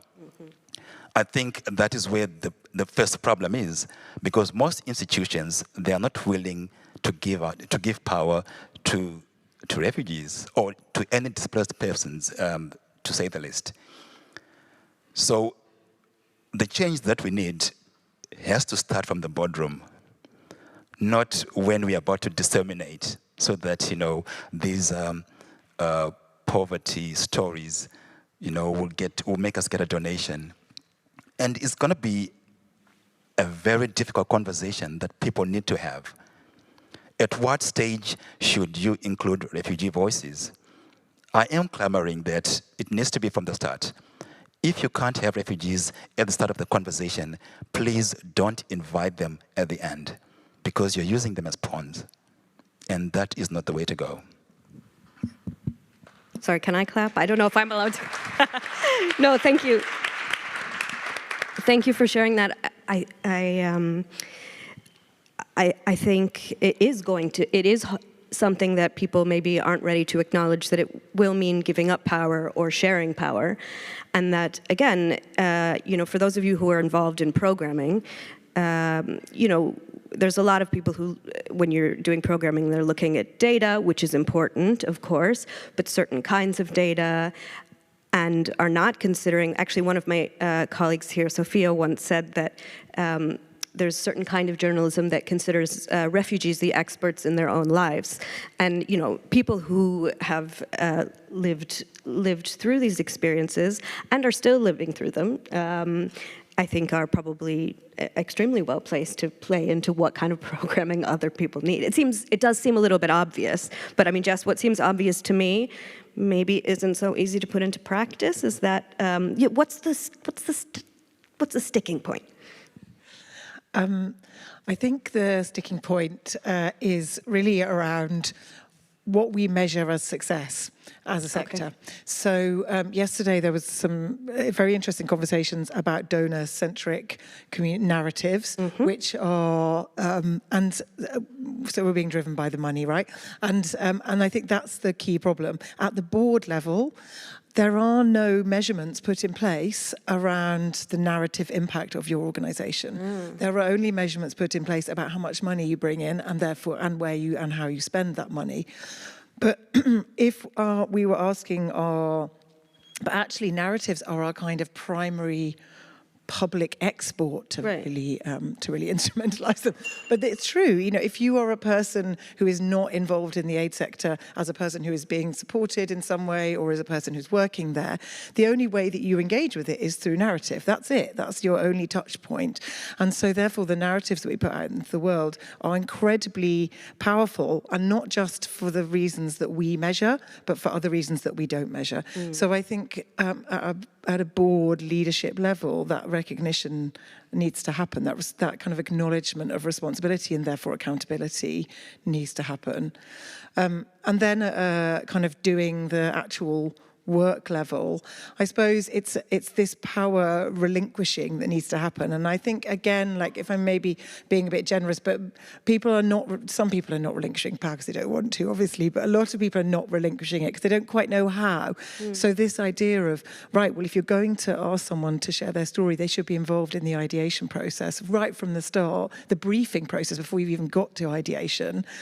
I've been working with UNHCR actually for the last 3 years because that's what they want to do. And we thought it might take us a year to come up with a methodology that would allow us to do this. We're now 3.5 years in. To be fair, there was a pause due to the closure of AID. But it's hard to take a structure which has sat in place for decades and dismantle it. But it is possible, and UNHCR are doing it at the moment, and they're trialing it and testing it, and they're producing work truly in partnership with people who are refugees and displaced people, and they are using that to fundraise with high-value donors, with regular givers, with the kind of the hardest sets to fundraise with, and it's working. So it is possible, but it's difficult to do, and so you have to, at board level, incentivize your teams to do it by saying this is as important as the other things you do. If we say we are here to support people, then we have to support them in all the ways. Or if we say we're here because we believe in refugee rights, but then we're not enacting them in this way, what are we doing? But that conversation doesn't happen as much as I would like it to, I don't think. Yeah, that's interesting, Jess, because one of the things that I'm trying to champion is using experiential knowledge or lived experience as strategic intelligence within organizations. We need to value that. We need to coin that equally as other expert knowledge, as other marginal gains that can be measurable quantitatively, even though it's qualitative. The moment organizations start considering that as equal to expert knowledge, it will be valued. At the moment, it is seen as a nice add-on. And which is the problem with most of the qualitative analysis that happens, because it can be measured, because there is no scale to see what does a refugee story add to our baseline, Yes, go on. I'm sorry, Jutta, I really want to... I'll just say one more small thing, and then I'll shut up and let you talk, because I'm sure you have things to say. But it can be, actually, because if you produce stories in this way and then you use them for fundraising, and the fundraising brings in money, then you end up with both qual and quant data. And UNHCR have been doing blind A/B testing, where they're splitting their 300,000 donors in a country and sending half of them one and half of them another kind of appeal, and seeing... So you do get the quant data, but it's interesting. It doesn't. There's even in the face of cold, hard data, as well as the qual stuff, it's so entrenched, this idea that someone like me has the right or a better knowledge to create those materials, that there's an ideological shift, which is much tougher. I want to add just one thing about the fundraising. It actually helps for short term, actually save water, food, that's good. But in the long term, it's picturing the people in certain frame, in certain picture, all over again, all over years after years. You print that image about Yemeni, for example, or refugees in a certain way that you cannot see them other than that. Is stripping away their agency, their authorship, and you see them, like, for example, if you compare a crisis that happens in Mexico, for example, or a hurricane in America, you can see the people are holding each other, helping each other in a crisis. You see how people bonding, how they have their own agency to solve the problem. But if you see Yemenis, you see that hopeless faces waiting for a white van to rescue them. So this is actually the contradiction that I see. Yeah, thanks for sharing that. Actually, it leads me...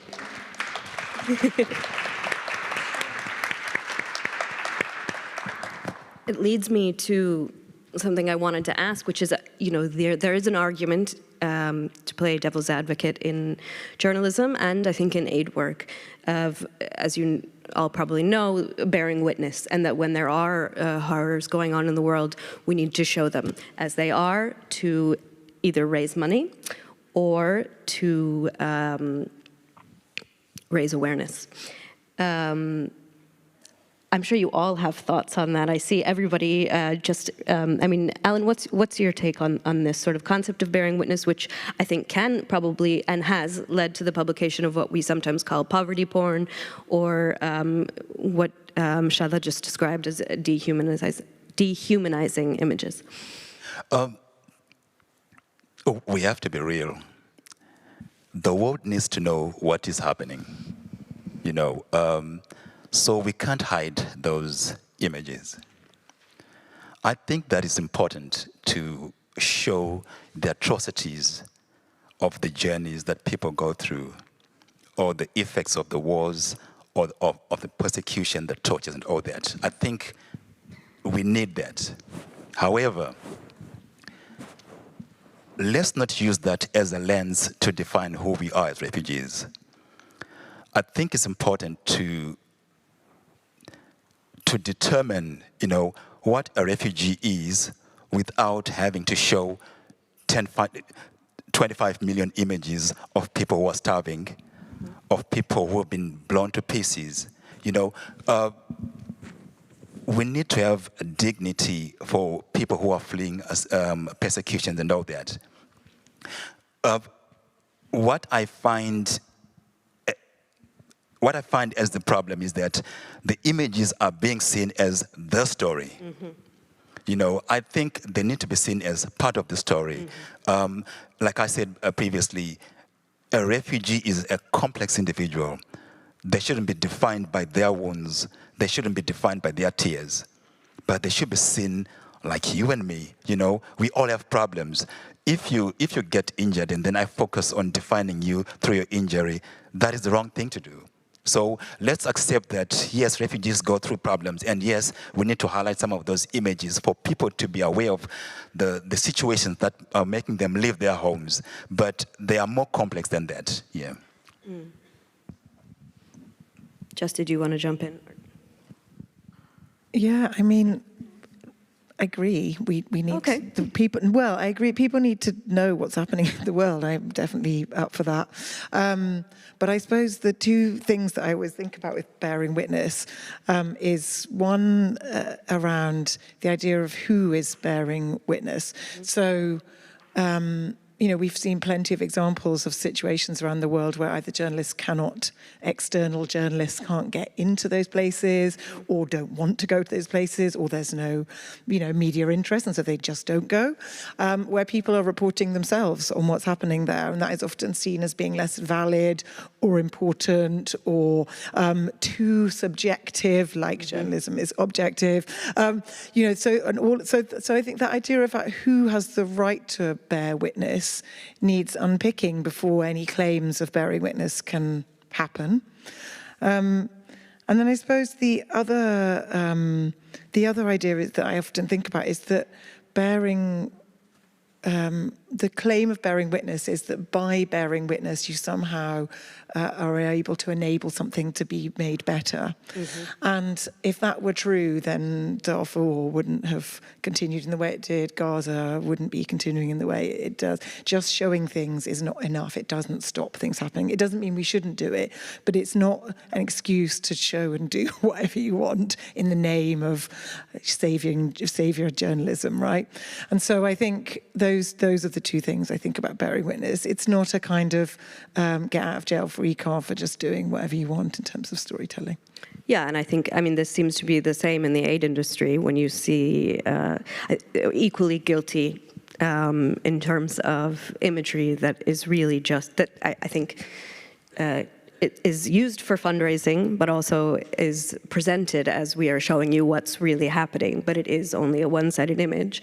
I mean, from what you guys are telling me, I also feel like it risks, in addition to reducing a person to what happened on the worst day of their lives, it also reduces our understanding of actually if aid groups are trying to help, the kind of help that people might need. You know, which could often be after you move to a country. It could be a psychosocial support. It could be all sorts of things. I know, Shatha, we've talked about after moving to a country. It's not like it's after moving or getting asylum, this isn't a necessarily a golden ticket. It's not, do you have any thoughts on how sort of the media, as you said, which has reduced Yemenis to basically people waiting for a white van, I mean, does aid groups or the media portray Yemenis once they actually have left or when they're not waiting for aid?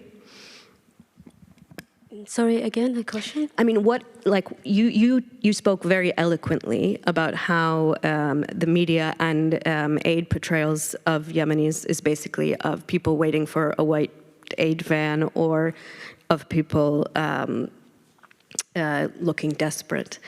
And I'm wondering how you feel like that impacts people after they leave Yemen or when they are not waiting for aid. You know, does it limit the conversation about what else people need? Yeah, because I lived in a war zone for 7 years, and I was in survival mode. And when I got outside to the UK, I saw that picture clearly. If you can imagine even yourself, you sit down yourself and see what's Yemen to you. You would know what's the Yemen to you. The picture that you used to see and hear about Yemen. You don't see people as thinkers or critics or have their own authorship or agency. So the thing is, what I see from organizations, they produce the same image all the time. And what I wanted to say is, I mean, because I am an artist, I work with different people, different like poets, musicians. So we collaborate if you want to produce something, if you want to narrate a picture. And this is actually what should be happening. I mean, if you translate it into humanitarian work, humanitarian organizations should work with people, collaborate with the ground people. I mean, to help. I mean, because we cannot do the same thing and expect different results. And as a saying that I also all the time remember, nothing about us without us. Yeah.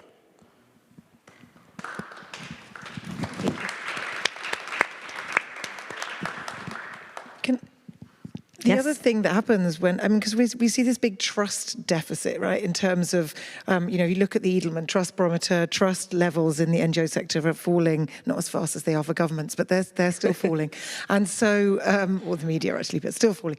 And so, but what happens when you actually practice the nothing without, you know, exactly what you've just been talking about, Shata, when you actually practice that, you see increased trust levels, because actually in the people who we're talking to, our audiences, whoever they are, they don't want to talk to us, the NGOs. They actually don't care about our voices, who we are, what we're doing. The reason that they are giving money, supporting, advocating for, marching, whatever they're doing it, or if they're a government, because, well, that's a whole other issue. No. But is often because they care about people who are experiencing that thing. They care about that issue. That's why they've got involved. And so when we front load our voice, our, you know, ideological voice, we erode trust. Whereas actually, when we work in partnership with people to share their true, authentic, lived experience of the thing that is happening, and it's how it's complicated, and how they are humans, and therefore necessarily complicated, like we all are, what we see are rising levels of trust. And so, but again, this sort of flies in the face of the data and things that we believe about how storytelling works and happens, but the actual facts are there to prove that we see growing levels of trust and therefore better levels of engagement. So it's a kind of a win-win situation, but it involves this big power shift, right? It involves this big power shift of essentially stepping away from the controls and saying, we're going to facilitate and platform this, but we're not going to hold on to it so tightly. It's nice to hear. I think that for me anyway, it's heartening to hear that there is data to show that you know, showing people as complex humans and who have complicated, interesting lives still gets that engagement, and still, you know, if your concern is in this case fundraising or programming, then I think that is an important message to get through. Even if we're still at the power shift, we seem to have a problem there. I mean, Alan, I know you've actually worked with some, not to name any names, but journalists and maybe aid agencies on trying to do things differently, where you did get in from the start. How did that go? I'm going to name them. Or I'm going to name Okay. I'm not responsible. I've worked with a gentleman called Jonathan Miller. Some of you might know him as a journalist for Channel 4. He's one of the few brilliant journalists that I always give credit to. Jonathan Miller is the man. Okay, yeah, I see why you're naming him then. Fair enough. Why I've named Jonathan Miller is because he resonated with what I was thinking at the time. And he said something that was quite profound. He said, most of my colleagues within journalism don't treat human life as if it's worth it. I'm trying to... he had an interview where I'm not so sure if it was Yemeni or one of the countries within that region, and he had shown so much dignity to his interviewee, and the response that he got, he started, I think, shedding tears. Why I remember that very well is because I had almost the same experience when I was interviewing a lady from Kurdistan, when I was just finishing my research program, who was telling me something that she had gone through, and she started shedding tears. And because of the cultural differences, I couldn't hug her and offer her comfort. I always remember that particular moment because it stood with me for almost 2.5 weeks. I hadn't been trauma-informed, that trauma-informed practice. Many journalists go into that particular space not knowing what to do, but knowing the questions to ask. And that has an effect of breaking people down or reopening the wounds that they would have gone through the journeys. If only journalists were trained to the extent of Jonathan Miller. Sorry, I'll always be saying that particular name. Did he pay you? Are you sponsored by Jonathan Miller? Me, actually. Yeah. He owes me, yeah. I'll send him in a bit. But it's that level of professionalism. But for me, it even goes beyond professionalism. It's just treating a human life as a human life. Absolutely. Regardless of whether one is an asylum seeker, a refugee, or a friend. And when we have reached those levels of journalism, I think we will start hearing real life stories from people who have been displaced, from people who are fleeing all sorts of problems in their home countries. And they'll stop being this dehumanizing effect. Yeah. Yeah, I mean, I think in journalism, it's the same problem. It is really about relinquishing power and not going into a story assuming that you know what the answers are going to be, assuming that you know what the story is, asking a few questions and reducing someone to, a 200-word quote and their name and their age and where they fled from and maybe their job, and that's it.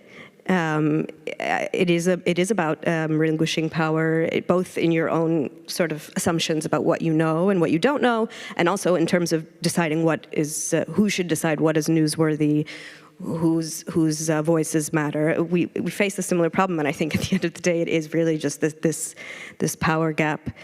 I've been trying to think about alternative ways of doing things, and Shada, I really like that you brought in what we can learn from artists.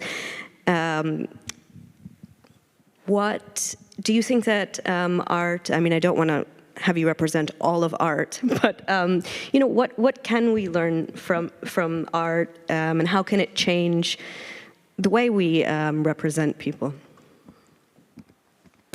Yeah, when I was in Yemen, and I was painting, I painted like family issues and IDPs, internally displaced persons, while I was relocated and displaced, myself. And the thing is, when you talk about rebirth, you need to put things into certain categories. And when you talk about headlines, you need to something fast. And when you post something, you need to have to grasp emotional thing, like crying child or starved family, to just get the notions. But in art, you can have all of that within dignity itself. You can translate everything within the process itself. Like when I draw the IDBs, I draw the uprooted weather of the people who are leaving from home to home and have no elsewhere to live, and they don't know what's happening there within the picture, within the brush, I mean, with the story inside. The complication, I also draw the mother of earth, the culture, the mother of tea, and not only about blood and crisis and devastation, yeah. Just to add to that, in my last year of my research program, I went out to create, well, as a filmmaker, I wanted to create the journey narratives of people. And what I did instead is what obviously I'm going to be recommending to all of you is I got my subjects, I got my fellow refugees. We sat down and we said, well, I said, this is the documentary film that I want to make. And I want you to highlight, the journey problems that you had. There's one 16-year-old who said, Alan, why do we always need to talk about our problems? The one thing that I've always wanted, he was telling me, you were saying, why do you always talk about our problems? The one thing that I want to tell you is, I miss the scent of my mother's scarf back home in Africa. Just with that one particular sentence, it changed the whole project.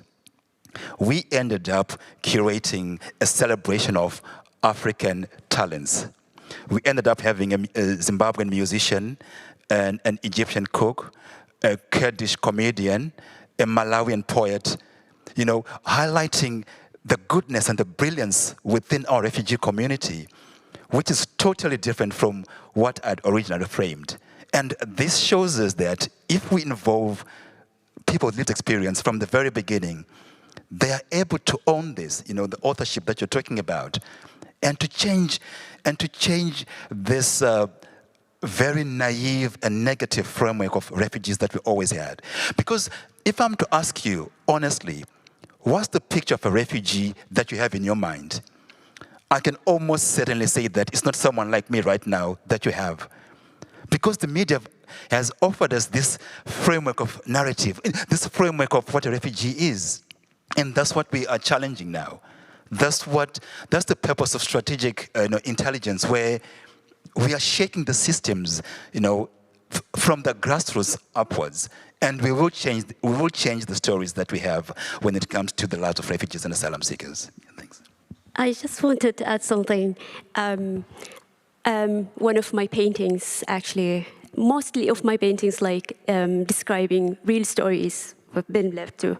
So, for example, you hear in the media a bombing is there and someone died there. But I painted, there was a house in front of our house. It was, they had like a basement. So all women, whenever the air raids intensified, we go and hide there. It's like a shelter. And we all have been like there, telling stories, laughing, while the surroundings are very awful, like while the walls are shaking from the bombs around us. But we didn't feel it. We felt the security between us, and we felt this solidarity. That's these media never tell these stories. Never tell how strong women they are. I mean, that's why I try to paint women all the time, because when there's something happening inside this home, women are who are, I mean, they are the shelter for the children, and they renegotiate the scarcity of the life that they have during these challenges. So yeah, and yeah, I resonated everything that Alan says. Yeah. Thanks. And for those who are wishing they could see Shada's work, we'll share maybe a link with your website at the end, because I'm wishing that I could, and I've seen it a lot. Thanks for sharing that. I think it speaks a lot to this question of narrative change, which we keep coming up against. In case you can't tell from my accent, I'm American, but I live in the UK, and we're here in Europe, where, quite frankly, a discourse about refugees and migrants can often be really disturbing, and as you said, is not is not representative of what people really are. And I think there is real opportunity when you ask people what they want to tell, that you will get a fuller story. I mean, as Shada knows, I did a project on Yemen, which asked people just to tell their what impacted them most about the war in Yemen. They could say whatever they wanted, and they could send paintings, and they could send poems, and they could whatever. And we got nothing that I expected. I mean, some things that I expected, but love stories and stories of a lot of people talking about how they missed going to school, a lot of people talking about the food and the sense that they missed. And for me, this was a much fuller picture. And frankly, I think for people who are wishing to understand, what is really happening in Yemen, also people talked about how horrific the airstrikes were and are. But this is a multifaceted experience, and to live through war and, of course, to escape war is more complex. But I also think that complexity encourages, I would hope, encourages empathy. I mean, does the data bear that out, please? Yeah, I mean, I was just going to say so. I was doing a piece of work last October with Christian Aid and the Disasters Emergency Committee in the UK in Lebanon, and it was exactly the same situation. We were working with 10 women to communicate, and it was a FCDO funded project. They wanted to know what was happening to these people displaced from southern Lebanon into Beirut. But instead of saying, like, here's a set of questions for you to fill out, we just said, we've got a week, we've got the use of a photographer and a videographer. What do you want to talk about your experiences? And exactly like you say, and you guys were saying, the things people shared were ranged from the trauma and awfulness of their homes being destroyed in southern Lebanon, through to the fact that they had a cat this one woman had this cat that she was completely obsessed with. I say this as a person who also is quite obsessed with cats. But fair enough, first of all. Cats. I wanted to make the film about this cat and her relationship with the cat, and part of it was about the way the cat had been a comfort for her. Part of it was just a celebration of catness, So, so we made all these like lovely films with these women, and then we shared it with the Christian Aid donors, and it did really well, and no one was expecting it to do really well because it wasn't a kind of, here's a sad story, here's what we did about it, can we have some more money, please? It wasn't that format, and it did really well. It was real complicated, humanized short form, but storytelling. And so I think what you get when you open up the narrative potential is something much more interesting, because also, we talk about fatigue, about donor fatigue and narrative fatigue and media fatigue, and it's complicated, right? Sometimes I think it does exist, maybe it doesn't in the way that it's quite framed.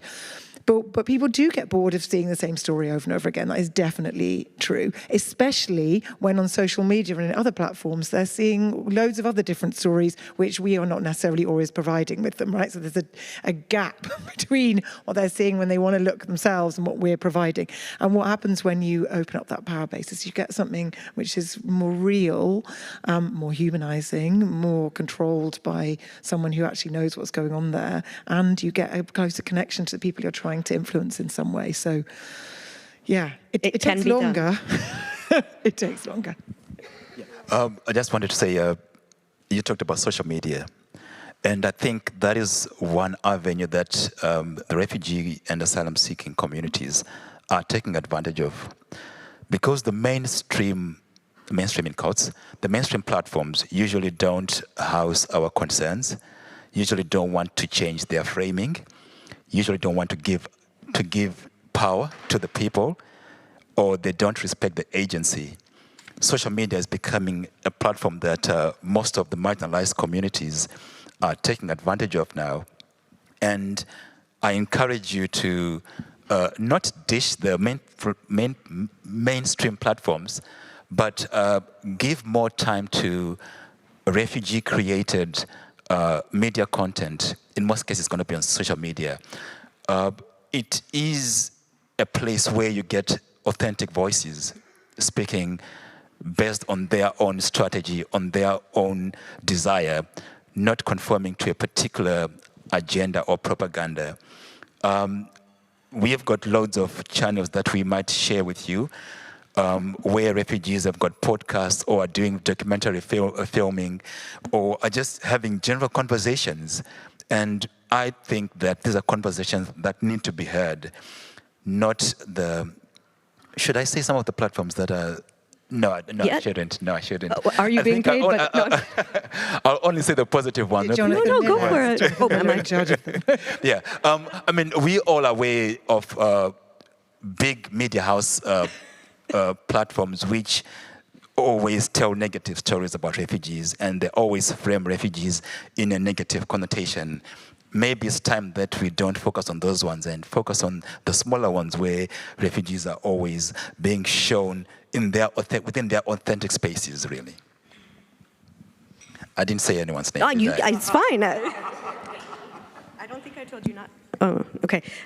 I mean, you can do what you want. You please use your authentic voice. Thank you for sharing that. And it also makes me think something about journalism, and I think it's also true about aid work, is that we think a lot, okay, this story is published, or this press release is published, or this programmatic plan, I don't know how to say it the right way, is published, this annual report is published, and then it's done. And you don't think about what it's going to look like when it gets back to the person who's in it, whose story is featured in it, and also maybe you don't want it to, like, because that's not who your audience is. And I think there's a push, I mean, I have a push in my own work, which is considering audiences in a completely different way. That, you know, the audience for a story, a recent project about Lebanon, which is in multiple languages, is the people who were collaborating on the project as well as an English-speaking audience, and I think that's really important. So something very interesting that I found out a few years ago was that organisations who know that the people in the stories are also going to be the audiences to the stories have brilliant processes in place to make sure all those stories are signed off. So Shelter in the UK, for example, which is a charity dealing with homelessness, and a number of other actually issues, like UK-based issues around homelessness, have amazing processes of consenting, reconsenting, sharing the content and getting people to actually sign it off and agree to it before it goes out. Every time it's reused, doing that again. They have whole teams of people whose only job, they're called story officers, their only job is to make sure that the people in those stories are really cognizant of every single time it gets used and how it gets used, which is markedly different. And I know, I worked for Save the Children as the director of content for 10 years. It's really hard to do that in an international context. I mean, really hard. It's much easier to pick up the phone to someone in the UK who you share a language with, who is, you know, in a less unstable situation, yada, yada, yada. There's tons of logistics.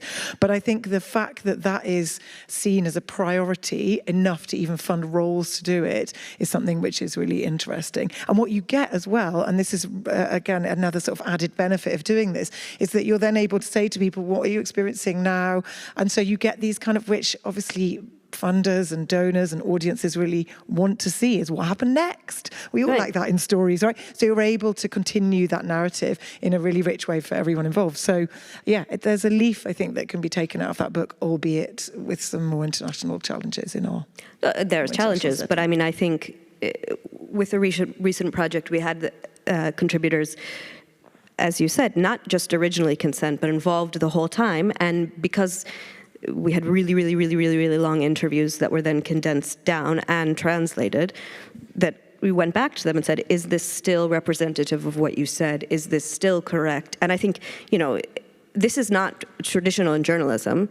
It doesn't make what they said any less true. We weren't saying, can you know, please change everything you said. We're saying, is this right? This is, and in that case was translated, this project was about Lebanon, was translated by a Lebanese person who understood the nuances in the different dialects, etc., which also makes a really big difference. If and was explained to the people who didn't necessarily speak English what it had been translated as, if that makes sense. So I mean, it does take more time, this kind of work. I think it's worth it in terms of outcome. Does anybody? We definitely have time for questions. We can start now, or we can probably keep talking about this for ages. But if anybody has questions, Patrick, you have your hand up first, and you're in the front. I might have to wait for mics to come around. You'll be loud, and then no, I'm just kidding. He's coming around with the mic. We can also we'll keep going. Right there. Sorry.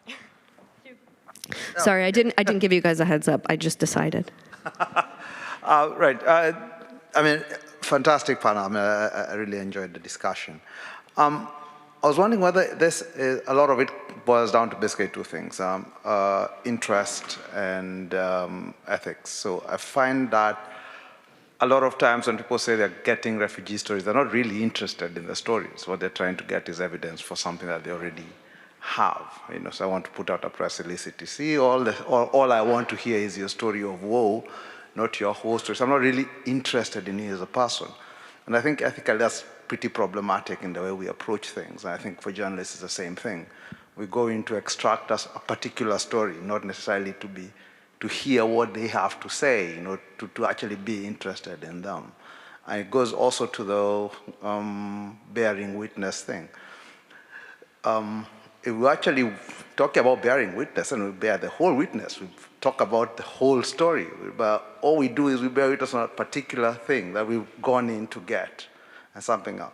So I'm wondering whether you think that there is a way we can expand what's there now and get people to start seeing the totality of things. I know we've discussed this before, and how, like for example, with the example of the cat lady, but can we systematize that so that there's always looking beyond the immediate suffering to seeing the whole human being, the whole person, the whole society, and telling that story rather than reducing it to the story of problems?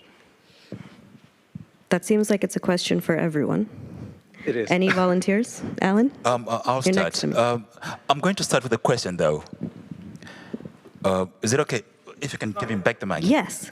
Yeah, sorry. Give you yes. Yeah. I'm going to start with a question for you. All right. Yeah. If a journalist is coming to me, they want just a part of my story, what would be the reason why they want just that part of the story? Well, because they are trying to sell a newspaper. And the thing is, they're not, a lot of time, and this, I'm saying that's what is problematic, is that they're coming to you with an agenda that they want to sort of kind of strip off what you have. I mean, I'll just give one example, if it's okay, Annie. There was this, I was talking to this researcher who's been doing work in Bosnia. She was talking about this person who's, like, his image was like one of the main ones that came out of the genocide. And that person has, like, for 20 years, just had journalists coming to his door talking about that particular moment, nothing else. They even tell him to go to the fence where he had been taken pictures of 20 years before, strip down, and let's take another picture of you there. So these are people already with an agenda. They're not interested in him as a person. Brilliant. You've explained it brilliantly. I'll give you a very, very short answer. What I recommend to my refugee communities when someone approaches you like that is to say, no, thank you. That's it. Because they are being extractive. Right. If you don't want to hear more about Alan, I won't give you a bit about Alan. Yeah, so I always encourage, no, thank you.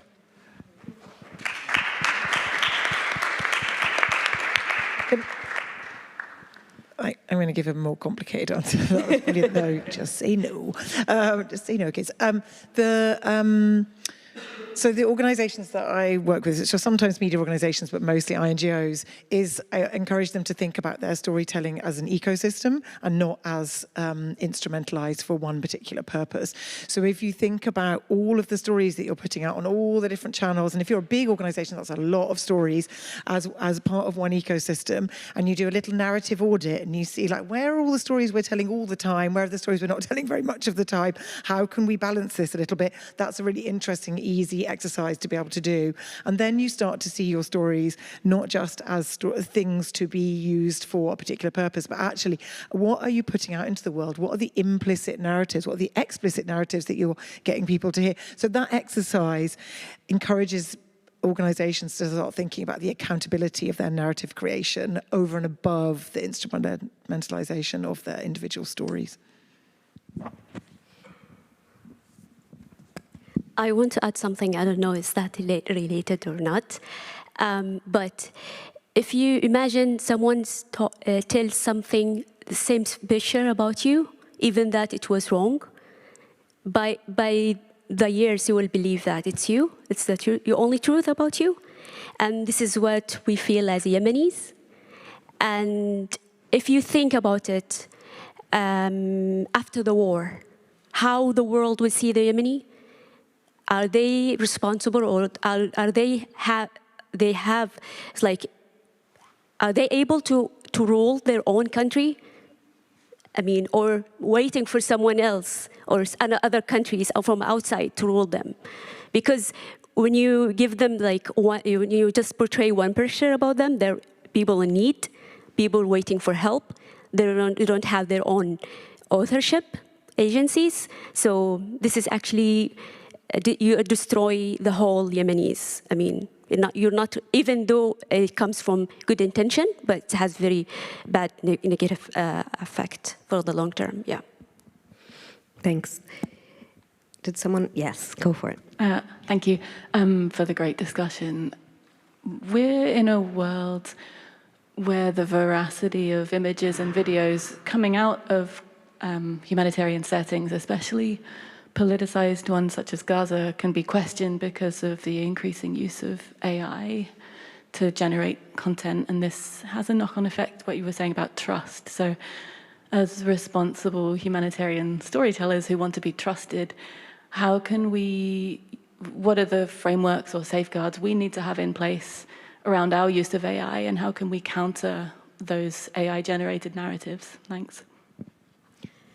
I'll pass that to Jess, but for those, I think a lot of you are probably aware, I was just thinking about this today when I was making notes for the panel, because as you probably know, there were some aid groups who used AI-generated images and stories of people claiming that this was a more ethical way of doing things, which I found quite disturbing. Jess, maybe I'll pass to you on this hard question. I think about this a lot. Yeah. I'm starting to work on this a lot. I'm just starting a piece of work with the IRC on this, exactly this. So I don't have all the answers, because I don't think anyone does. No, if you do, please tell me what they are. So the big lesson that I have been exploring and thinking about and starting to trial is about what is being called a lot of the time, it's kind of zeitgeisty term, showing the process. So rather than just putting out photos and films and whatever in the way that we always have done, it's about being really explicit to audiences about how things have been made, who's been involved in them. And the knock-on benefit of that in terms of building trust and showing veracity. And this is this kind of idea of showing the process is happening a lot in lots of other fields as well, where veracity is being questioned. But the knock-on process is that you are able to therefore have a more complicated conversation with someone about the process of doing the thing that we do, which is really complicated, but we don't often say that. And so, so it has this kind of double benefit. And just as a aside, I'm seeing some AI projects which are interesting, which are about including people whose pictures can't be taken, or whose stories can't be shared for safeguarding reasons, in the process of creating AI, not photorealistic imagery, but AI creative imagery about their stories. So if you haven't seen a project that called AI Exhibit, the Refugee Account, which was created with people who had escaped Manus Island in Australia, but where Australia keeps its refugees in a really terrible conditions. Have you heard? I'm sure you all know about this. But if you haven't looked at that, look at that. It's a really, really interesting project where they combine people who have experienced, it was actually a legal firm who made the project. They brought people who had escaped from suffering horrible atrocities on Manus Island together with AI technicians, and together they created images illustrating their legal testimony, which they were using in order to bring a legal case against the Australian government and also ask for policy shifts. And because of the creation of images, the story got a lot more media pickup and therefore pressure on the Australian government than if they weren't there. And it's a really interesting project, and it has some issues, but it's very, very interesting in that idea of how you can use AI, but again, working in partnership with people instead of just deciding how to do it on their behalf. You're close, so you're up. Okay, thank you. My name is Daniela. I actually work with the IRC, but on a different level. I do advocacy, so work with political decision makers.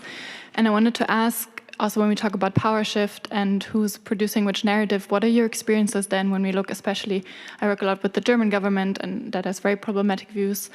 I shouldn't have said that probably, but What is your experience then with institutional donors when you're changing the narratives? Could you, because we talked a lot about the public and public donors and the changes in perceptions, could you elaborate a bit on what you experience when you work with governments, institutional donors?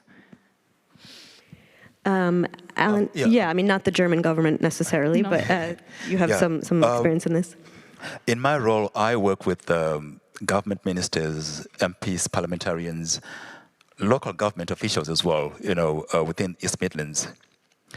And it's quite refreshing because most of these individuals, because they are people at the end of the day, most of these individuals are prepared to listen and to hear the voices of those with lived experience. We go to Westminster quite often, in a month, maybe 2 or 3 times. And we try by all means to have engagements with ministers or with MPs who usually don't meet with their respective constituents within their local communities. So, for example, on Monday, this coming Monday, we're taking people with lived experience as refugees to Westminster Parliament to meet some of the Lord Reeves, I think, and other lords. Many of the parliamentarians haven't met people with lived experience. So this could be their first time. And we always welcome such opportunities because it means they are not just gobbling what the right-leaning media is saying. This is an opportunity for them to really speak to someone who's going through the effects of policies that they institute.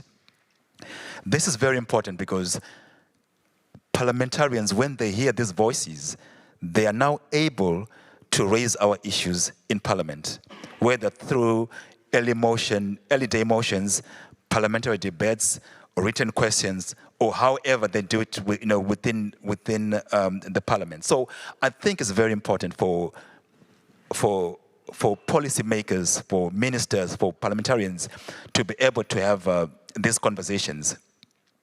The problem that I have, and I always highlight negative things when they are there because if I don't do it, no one else will.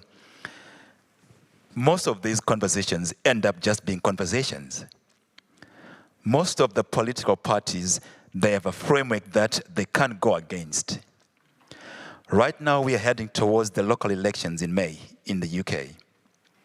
There is a far-right agenda that is well-oiled, well-communicated, and we are heading towards a situation whereby the government might be thinking, if reform wins votes because of the immigration issue, let's pander to that. And that becomes a problem because no matter how much, when I meet them on Monday, they get to learn about the negative effects of their policies. They are humans. At the end of the day, they have to protect their jobs. And their jobs are going to be on the line in May. And the people who are going to be voting are people who are getting narratives from the Daily Mail, from the far-right media. So essentially, we're looking at people who are fighting for their jobs. I don't know what to do. What I can do is just to make sure that we have those dialogues, but whether we'll be able to change a parliamentarian's mind when within the Labour Party they have got this new position now, I think is a tall order, unfortunately. Jess, you've met with on the funders side, I guess. What? Yeah, which sometimes includes governments. Yes, exactly. Yeah, with the Foreign Office as well. What I sometimes see is a failure of imagination because the people that I work with are not people involved in narrative. They are people involved in making decisions about where money goes. And so often what they ask for is dry reports about where money goes.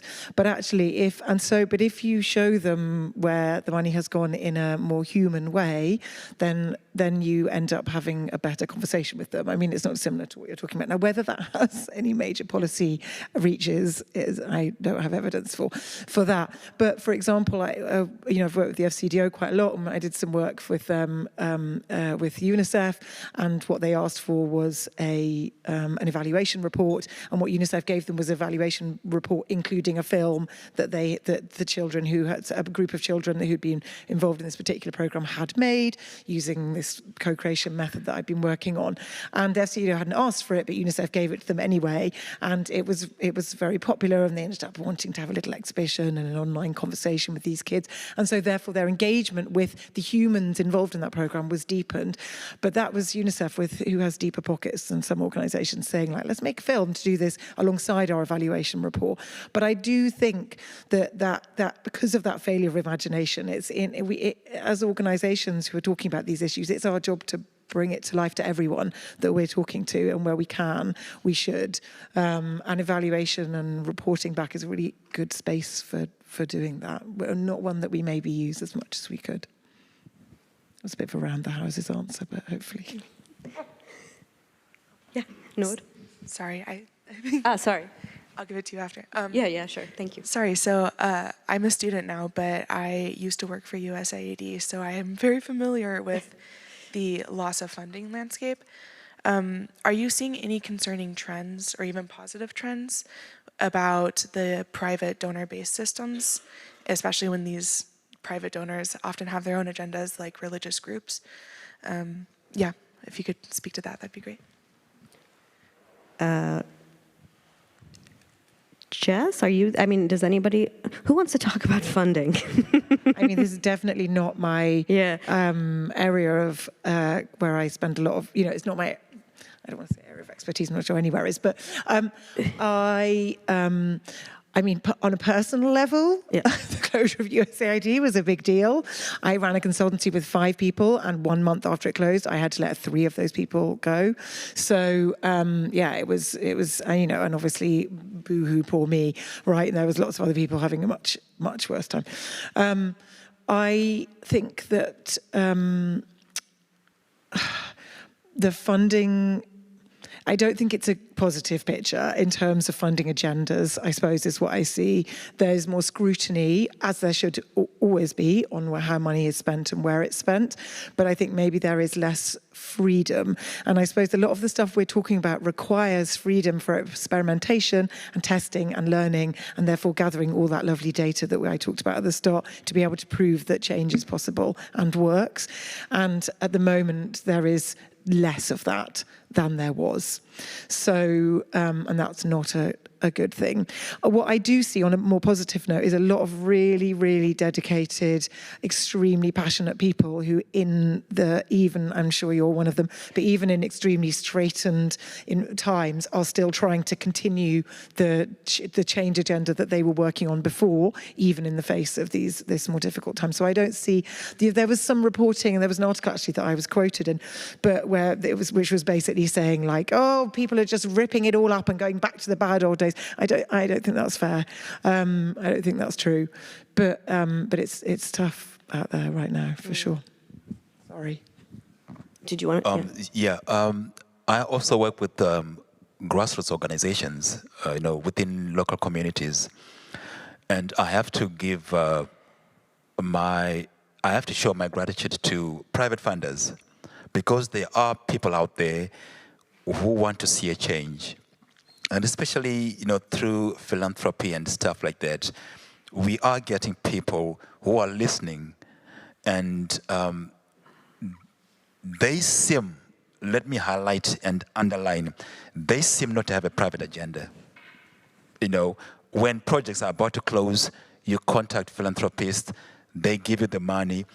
They seem not to have a private agenda, because when it comes to reporting, whether it's monthly or bi-monthly or quarterly, they haven't stated any extraordinary reporting measures. It seems as if these are just good people with money and a good heart.